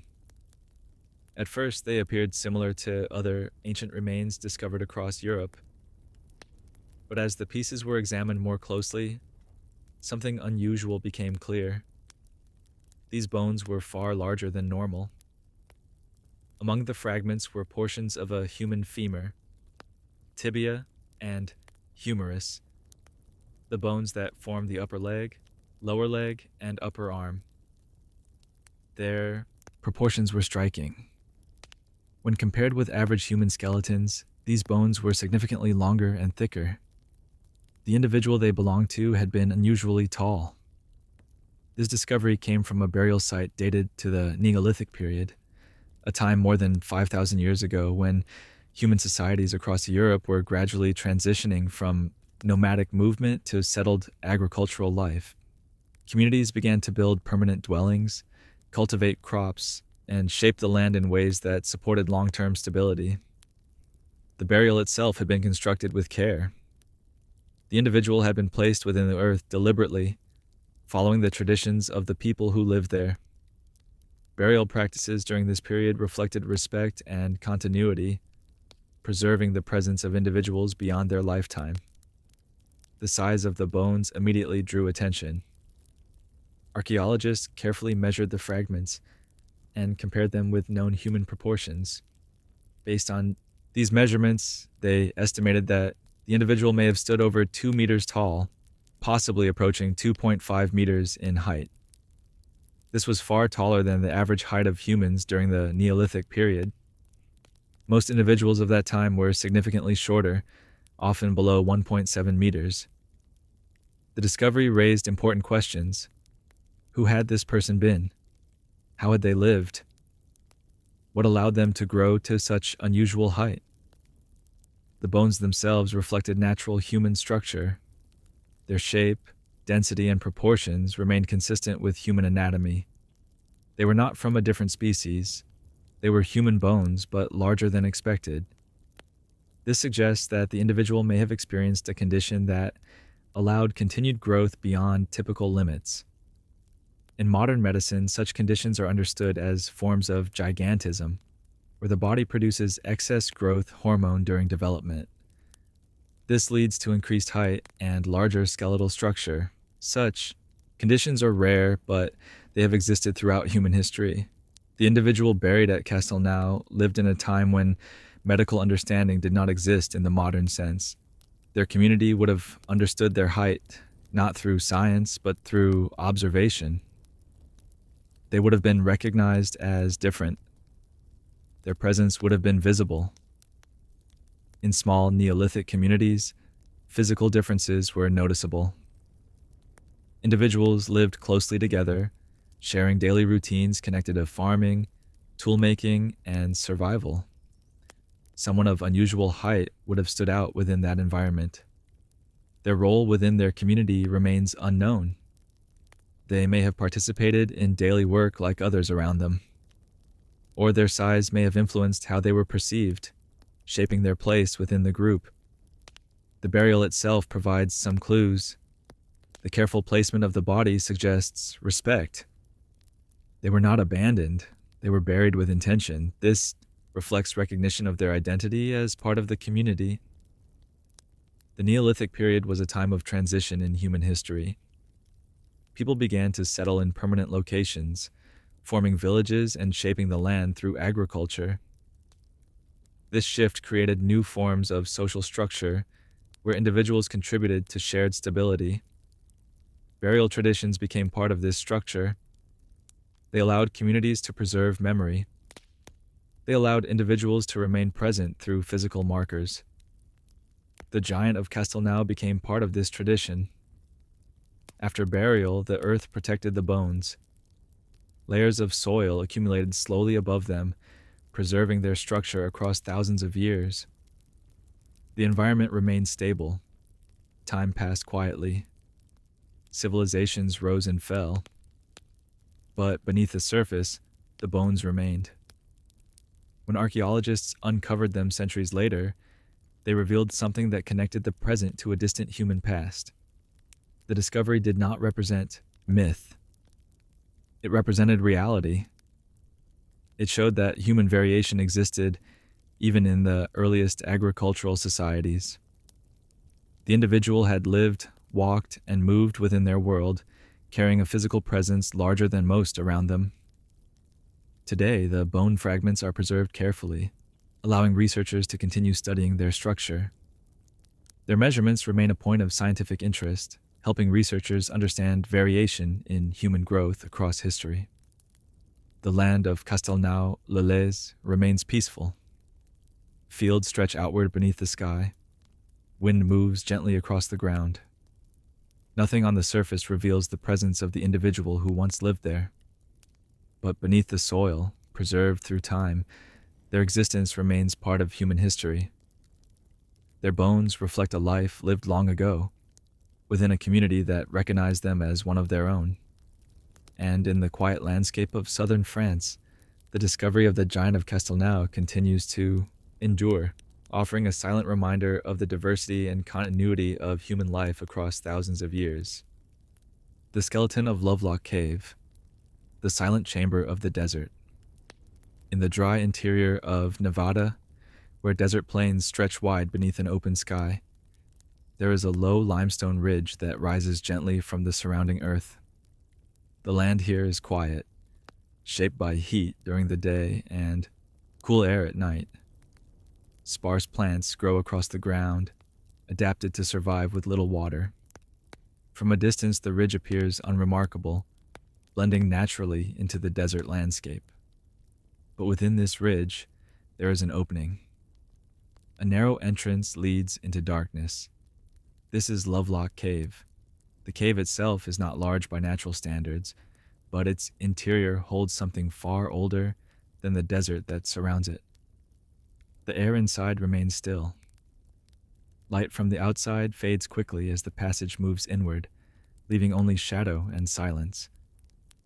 For thousands of years, this cave remained part of the natural landscape, undisturbed. Long before modern roads or settlements existed in this region, human beings entered this space. They left behind traces of their presence, objects, tools, and eventually, their own remains. In the early 20th century, miners working in the area entered Lovelock Cave while searching for guano, a natural material formed from the accumulated waste of bats. At that time, guano was valued as fertilizer, and caves were often explored as sources of this resource. As workers dug deeper into the cave floor, they began to uncover objects that did not belong to the natural environment. They found woven materials, they found tools, and they found bones. These discoveries drew the attention of archaeologists, who soon arrived to study the cave more carefully. Excavation revealed that Lovelock Cave had been used by human beings for thousands of years. Layers of material had accumulated slowly, preserving a record of repeated visits across generations. Among the discoveries were human skeletons. These remains had been preserved by the cave's dry and stable environment. Unlike open landscapes, where weather and moisture accelerate decay, the cave protected fragile materials from rapid change. This allowed bone, plant fibers, and other organic materials to survive far longer than usual. The skeletons reflected the presence of individuals who had lived long ago, moving through the desert landscape and using the cave as part of their lives. Some skeletons were found in burial positions, suggesting intentional placement. Others appeared in layers associated with daily activity, indicating that the cave had served multiple purposes across time. It was not only a burial site, it was a shelter. It was a place of storage. It was part of human routine. Artifacts discovered alongside the skeletons included woven sandals, baskets, and tools shaped from stone and bone. These objects reflected practical knowledge of the environment. The people who used the cave understood how to shape plant fibers into durable materials. They understood how to create tools suited to their needs.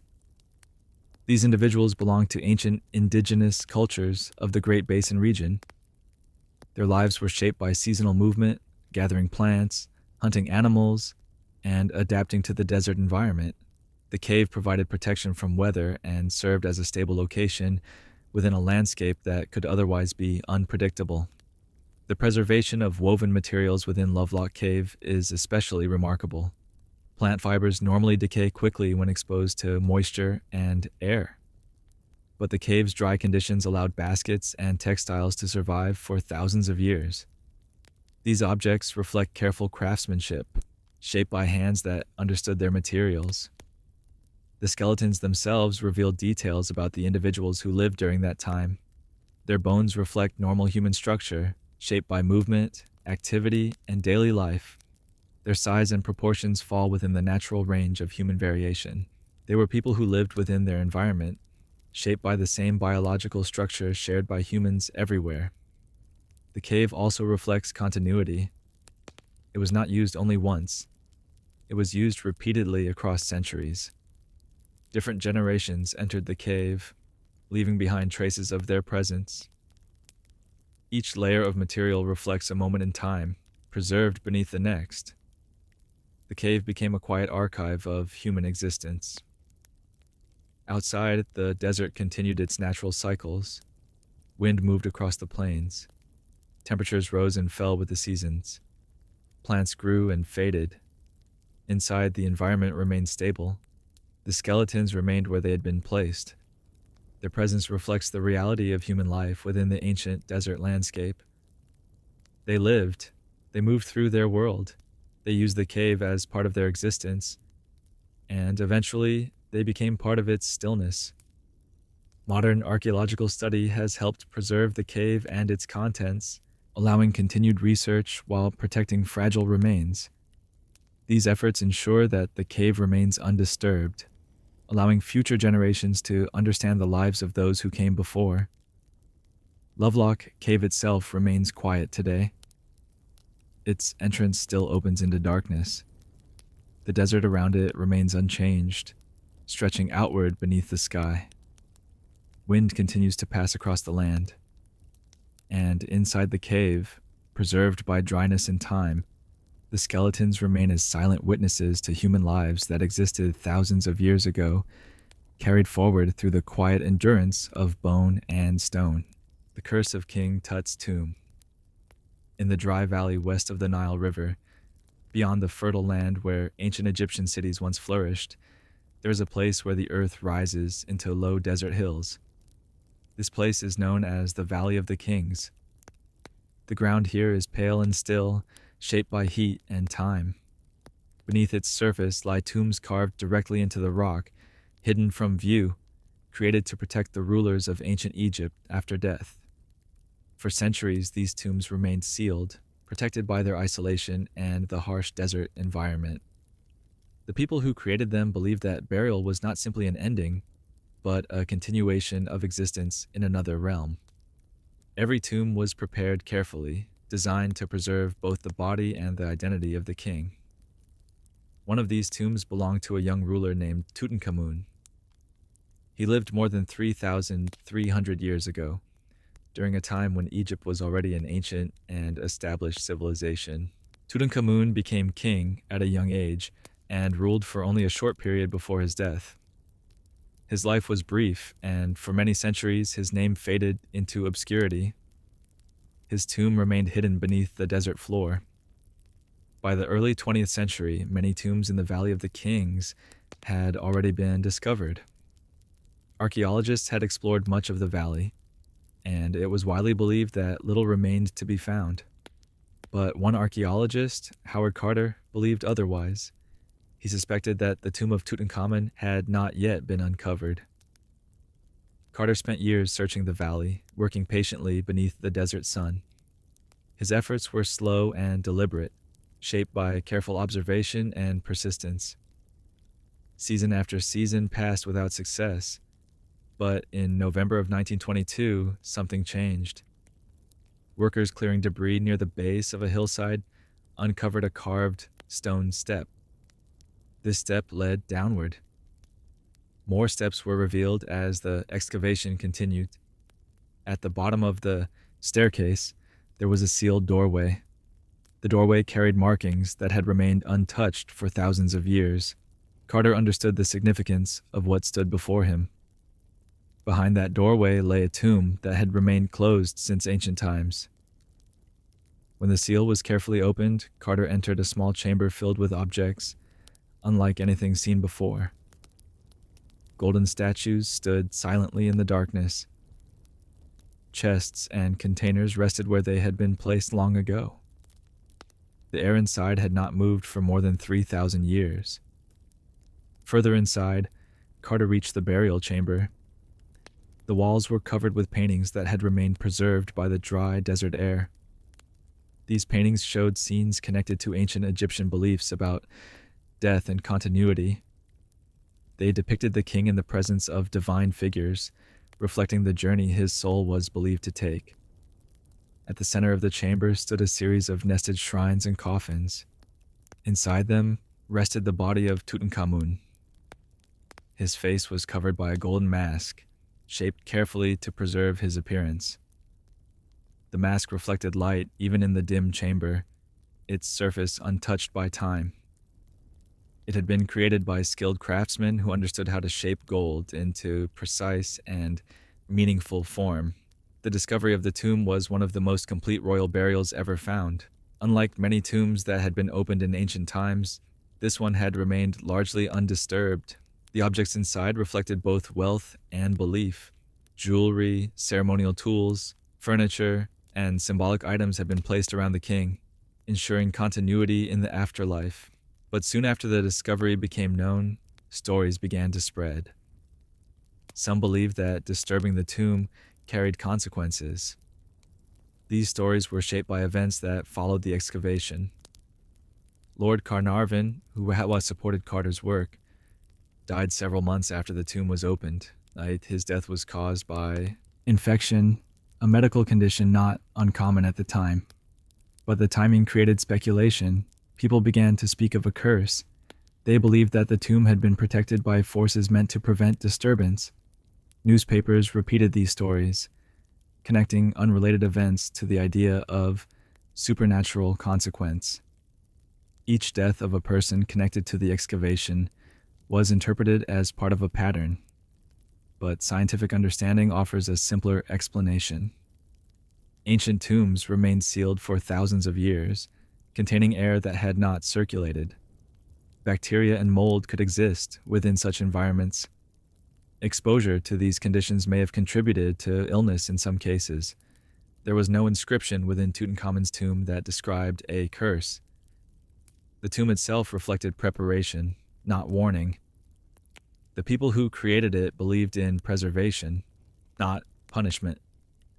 They designed the tomb to protect the king, to ensure his safe passage into the afterlife. Every object had been placed with intention, shaped by belief and tradition. The idea of a curse emerged not from ancient Egypt, but from modern interpretation. It reflected human imagination shaped by mystery and uncertainty. The tomb itself remained silent. Its walls did not change. Its objects remained where they had been placed. Today, Tutankhamun's tomb remains one of the most important archaeological discoveries in history. It provided insight into ancient Egyptian burial practices, craftsmanship, and belief. It revealed the care with which rulers were prepared for continuity beyond death. The Valley of the Kings remains quiet. The desert wind moves slowly across the hills. The entrance to the tomb remains protected, preserving what has endured across thousands of years. The story of the curse exists alongside the reality of the tomb itself, but beneath the stories and speculation, the tomb reflects something far more enduring. It reflects the presence of a young king, whose identity was preserved by the care of those who prepared his burial. It reflects a civilization that shaped gold, stone, and paint into forms meant to endure. And beneath the silent desert sky, the tomb of Tutankhamun remains as it has always been, unchanged in its quiet presence, carrying forward the memory of a life that ended long ago, yet continues to exist through the stillness of time. The Atacama humanoid, a tiny mummy in the desert. In northern Chile, far from the noise of cities and far from the movement of rivers, there is a desert where almost nothing grows. This is the Atacama Desert, one of the driest places on Earth. The ground is hard and pale, shaped by wind that moves slowly across the surface.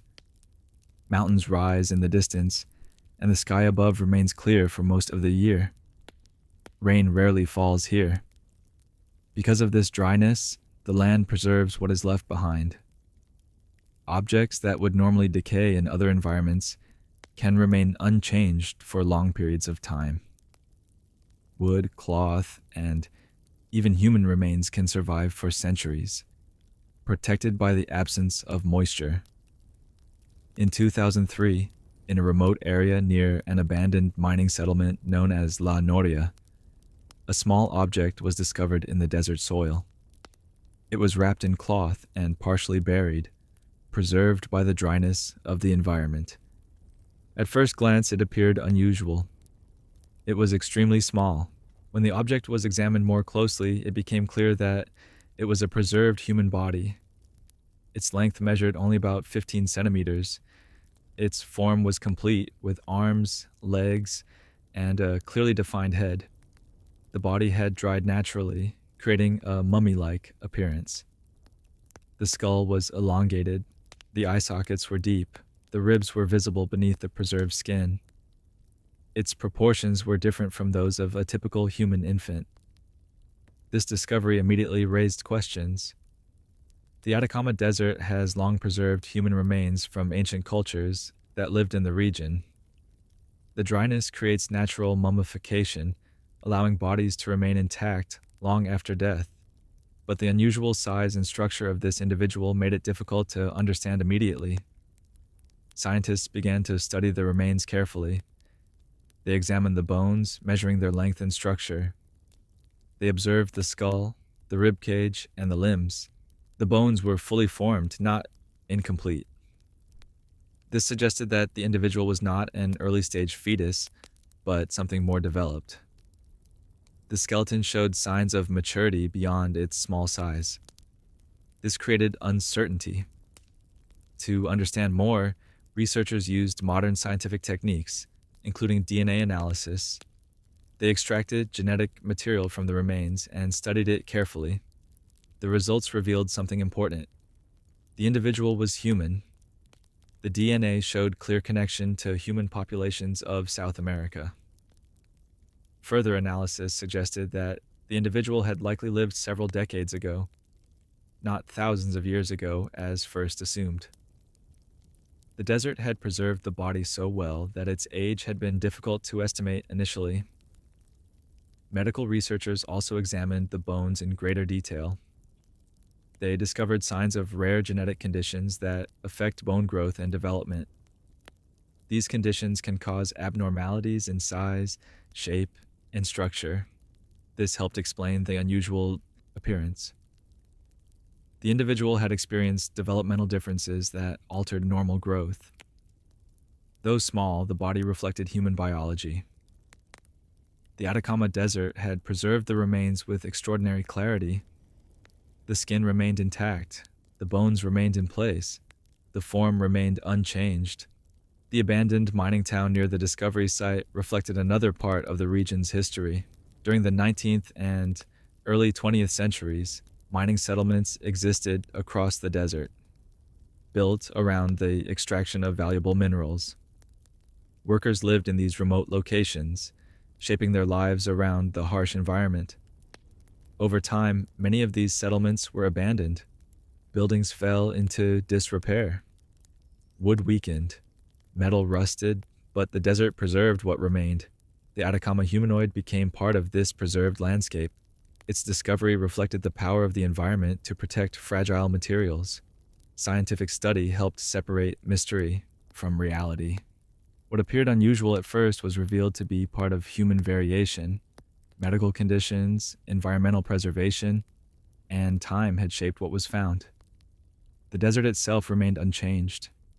Wind moved slowly across the ground. Mountains stood silent in the distance. The sky remained clear above. The Atacama humanoid reflected a single human life, preserved by conditions unlike anywhere else on Earth. Today, the remains are studied carefully. allowing researchers to understand more about human development and preservation. Scientific tools continue to provide answers that were not available in the past. The discovery reminds us that the desert does not forget easily. It holds what is left behind. It preserves presence. And in the quiet stillness of the Atacama Desert, beneath a sky that has washed over the land for countless generations, the tiny preserved form remains as part of human history, unchanged and silent within the passage of time. The Paracas skulls, silent remains of an ancient people. Along the southern coast of Peru, where the Pacific Ocean meets one of the driest deserts in the world, there is a narrow peninsula shaped by wind, sand, and time. This place is known as Paracas. The land here is quiet and exposed, with very little rainfall and almost no vegetation. The desert stretches outward in pale shades of brown and gold, and the ocean moves steadily beside it, unchanged in its rhythm. For thousands of years, this environment has preserved the traces of human life with unusual clarity. The dryness of the Paracas Desert slows decay, allowing fragile materials to survive far longer than they otherwise would. Cloth, wood, and even human remains can endure across centuries, protected by the stability of the climate. Because of this, the land has become one of the most important archaeological regions in South America. In the early 20th century, a Peruvian archaeologist named Julio Tello began excavating burial sites across the Paracas Peninsula. Tello worked carefully, understanding that the desert might still hold intact tombs beneath its surface. As he and his team uncovered the burial chambers, they discovered something remarkable. Inside the tombs were burial bundles. Each bundle contained the preserved remains of an individual, wrapped in layers of finely woven textile.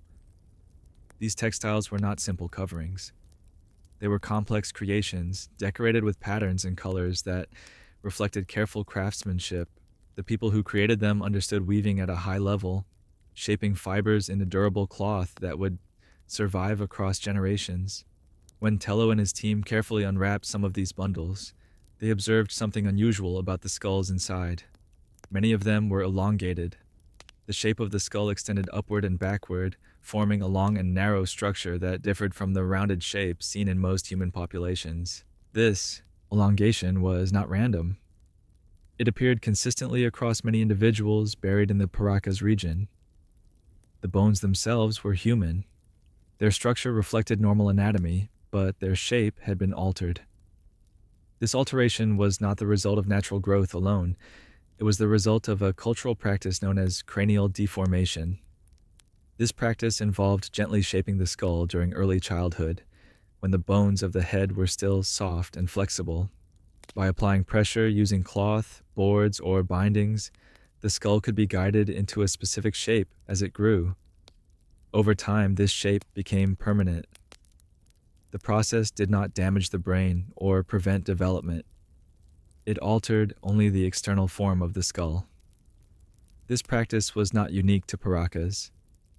Cranial deformation has been observed in many ancient cultures across the world, including regions of Asia, Africa, and the Americas. Each culture applied the practice in its own way, shaping the skull into forms that carried cultural meaning. In Paracas, the elongated skull became part of identity. It reflected belonging, it reflected tradition, it reflected social structure.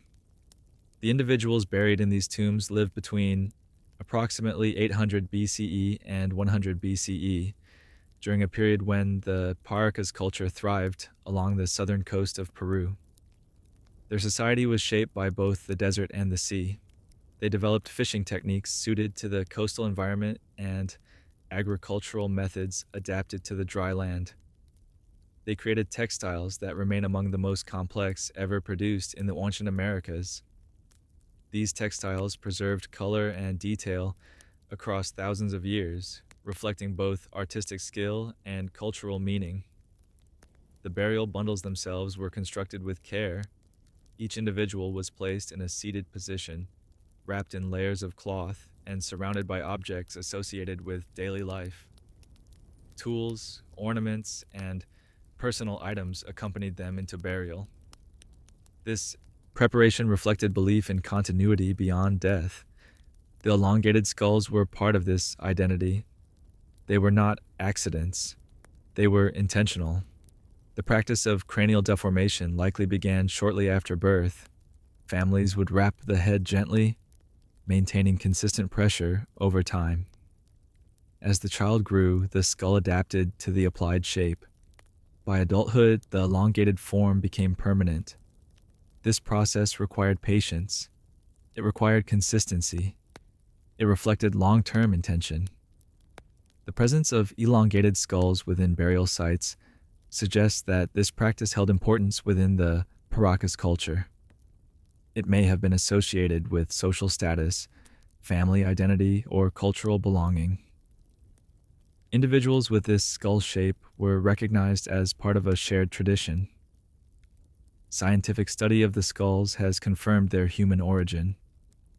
Their bone structure, thickness, and composition remain consistent with human biology. DNA analysis has connected the individuals to indigenous populations of South America, reflecting continuity within the region. The desert environment preserved their remains with extraordinary clarity. Hair remained attached to the skull. Skin, in some cases, remained partially intact. Textiles remained wrapped around the body.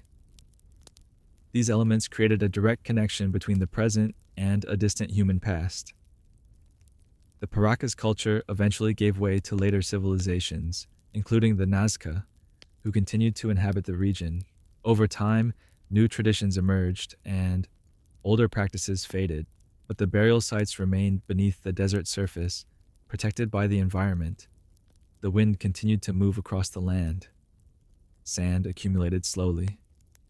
The burial chambers remained sealed. For thousands of years, the skulls remained where they had been placed. They did not change. They did not move. They remained part of the stillness of the desert. Today, the Paracas skulls are preserved in museums and research collections, allowing continued study. Their shape reflects a cultural practice that existed long before modern scientific understanding. They remind us that human societies have always shaped identity in different ways, using the materials and knowledge available to them. The Paracas Peninsula itself remains quiet. The ocean continues its steady movement beside the desert. The wind moves gently across the sand. Nothing on the surface reveals the presence of the burial chambers below. But beneath the ground, preserved by dryness and time, the remains of the Paracas people continue to exist, carrying forward the memory of a culture that shaped both the land and the human form with care, intention, and continuity. The Cardiff Giant, America's greatest archaeological hoax. In the quiet countryside of central New York State, where farmland stretches across gentle hills and small towns rest between open fields, there is a story that began with an ordinary act of digging. The land here appears peaceful and unchanged, shaped by seasons of growth and harvest. Nothing about its surface suggests the presence of anything unusual beneath the soil. But in October of 1869, a discovery was made that would capture the attention of an entire nation. Two workers were digging a well on a farm near the small village of Cardiff. Their task was simple. They dug downward through layers of earth, removing soil and rock to reach water below. As they worked, their tools struck something solid. At first, they assumed it was a large stone, something common in the region. But as they cleared away the surrounding soil, a shape began to emerge. It was not an ordinary rock. It was the form of a human body. The figure lay on its back, carved from a single block of stone. Its arms rested along its sides. Its legs extended fully, and its face carried a calm, expressionless appearance. The surface of the stone had been shaped to resemble human anatomy, with visible muscles, fingers, and facial features. The figure measured more than 3 meters in length. It appeared to be the body of a giant. News of the discovery spread quickly. People traveled from nearby towns to see it for themselves. They stood beside the figure, observing its size and shape, trying to understand what they were seeing. Some believed it was the preserved remains of an ancient human, turned to stone over time. Others believed it was a statue created long ago by unknown hands. The discovery raised questions that did not have immediate answers. The stone itself was gypsum, a soft mineral that can be carved with tools, but its weathered surface gave the impression of age. Small cracks and discoloration made it appear older than it was. The farmer who owned the land, William Newell, recognized the attention the figure was attracting. He placed a tent over the site and began charging visitors a small fee to see it. People paid willingly. They came out of curiosity, drawn by the possibility of witnessing something that challenged ordinary understanding. At that time, scientific knowledge of ancient human history was still developing. Fossil discoveries were becoming more common, and the idea of ancient beings living long before recorded history was gaining acceptance. The Cardiff Giant appeared to fit within this expanding awareness of the past. Some observers believed it might represent an ancient race of giant humans. Others suggested it was a symbolic statue created by early inhabitants of the region. Scientists and scholars traveled to examine it. They studied its structure, its material, and its surface. Some expressed doubt. They observed tool marks that suggested deliberate carving. They noted that gypsum would not naturally preserve human remains in such a form. Their observations suggested that the figure was not a fossil, but a sculpture. But uncertainty remained. The figure continued to attract attention. Crowds gathered daily. Newspapers reported the discovery, spreading the story across the country. For a time, the Cardiff Giant existed as a mystery. But beneath that mystery lay a simpler truth. The giant had been created intentionally. It was carved from gypsum by stoneworkers commissioned by a man named George Hull. Hull had arranged for the stone to be shaped into the form of a human figure. After it was completed, he transported it secretly to the farm and buried it beneath the ground. There it remained for nearly a year before its staged discovery. Hull's intention was not scientific, it was personal. He wanted to create something that would challenge belief and generate curiosity. He understood that people were drawn to mystery. He understood that the appearance of age could create the impression of authenticity. The Cardiff Giant was never ancient. It was a creation of the modern world. When the truth eventually became known, the mystery dissolved. The figure was recognized as a hoax, a carefully planned deception designed to appear real. But the story did not end there. The giant continued to exist. It became part of American cultural history, reflecting not only the deception itself, but the human response to discovery. People had believed because they were curious. They had believed because the possibility of something unknown captured their imagination. The giant itself remained unchanged. Its surface still carried the marks of carving. Its form still reflected human anatomy, but its meaning had shifted. It was no longer a mystery of ancient history. It had become a reminder of how easily perception can be shaped. Today, the Cardiff Giant is preserved in a museum. It rests in stillness, much as it did when first uncovered beneath the earth. Visitors stand beside it, observing its size and structure, aware now of its true origin. It no longer represents an ancient being. It represents a moment in human history when belief and curiosity intersected. The farmland where it was buried remains quiet. Fields continue to grow crops.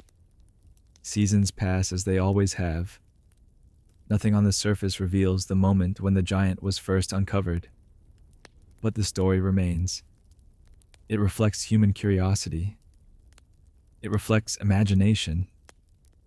And in its silent, unmoving form, the Cardiff Giant continues to exist as a reminder of how mystery can emerge not only from the ancient past, but from the human mind itself. The devil's footprints, tracks across the snow no one can explain. In the quiet countryside of Devon, in southwestern England, the land moves gently between open fields, low hills, and narrow hedgerows that divide the earth into natural patterns. Small villages rest peacefully between these fields, their stone houses shaped by centuries of human presence. In winter, when snow falls across the landscape, everything becomes softer. Sound is muted. The ground becomes smooth and unbroken, covered by a white surface that reflects the pale light of the sky. It was during such a winter in February of 1855 that something unusual appeared. Snow had fallen during the night, covering the countryside completely. By morning, the fields, roads, and rooftops were blanketed in a fresh and undisturbed layer. But as people stepped outside their homes, they noticed something that had not been there before. There were footprints. They were not random marks or scattered impressions. They formed a single line, moving steadily across the snow. Each print appeared similar in shape, spaced evenly apart, forming a continuous path that stretched beyond the visible distance. The shape of the prints was unusual. They were described as small, narrow impressions, resembling the form of a hoof. Each mark measured only a few centimeters across, and the distance between them remained consistent, as though whatever had created them had moved with steady and deliberate motion. The tracks did not remain confined to a single field. They continued across fences, over rooftops, through narrow spaces, and across frozen rivers. In some places, the tracks appeared on top of walls several feet high, with no visible sign of how they had reached those surfaces. They passed through enclosed gardens without disturbing surrounding snow. They continued in straight lines across open ground, without hesitation or change in direction. The path extended for many kilometers. People followed the tracks as far as they could, observing their movement across the land. In village after village, the same pattern appeared. The prints connected distant locations, forming a continuous trail that seemed to ignore natural obstacles. No one had seen what created them. There had been no sound during the night. No witnesses had observed movement. Only the tracks remained, preserved in the snow. The discovery spread quickly through local communities. People spoke quietly among themselves, trying to understand what they were seeing. The tracks did not resemble those of common animals known in the region. They did not match the paw prints of dogs or foxes. They did not resemble the hooves of livestock. Their shape remained consistent from one location to another. Some believed they might have been created by an animal unfamiliar to the region. Others suggested that unusual weather conditions could have altered existing tracks, reshaping them into unfamiliar forms. The snow itself can change over time. Wind can erode edges. Ice can form and reshape impressions. As temperatures rise and fall, the surface can shift, altering what was originally left behind. These natural processes can create patterns that appear unfamiliar, but the length and continuity of the tracks remained difficult to explain fully. Reports described the prints appearing across rooftops, suggesting movement at heights not easily reached by animals. In some cases, the tracks appeared to begin and end suddenly, without visible origin. The consistency of their spacing suggested deliberate motion. Each step appeared measured. Each impression remained clear. Newspapers soon began reporting the story. Descriptions of the tracks spread beyond Devon, reaching other parts of England. The phenomenon became known as the Devil's Footprints, a name shaped by imagination rather than evidence.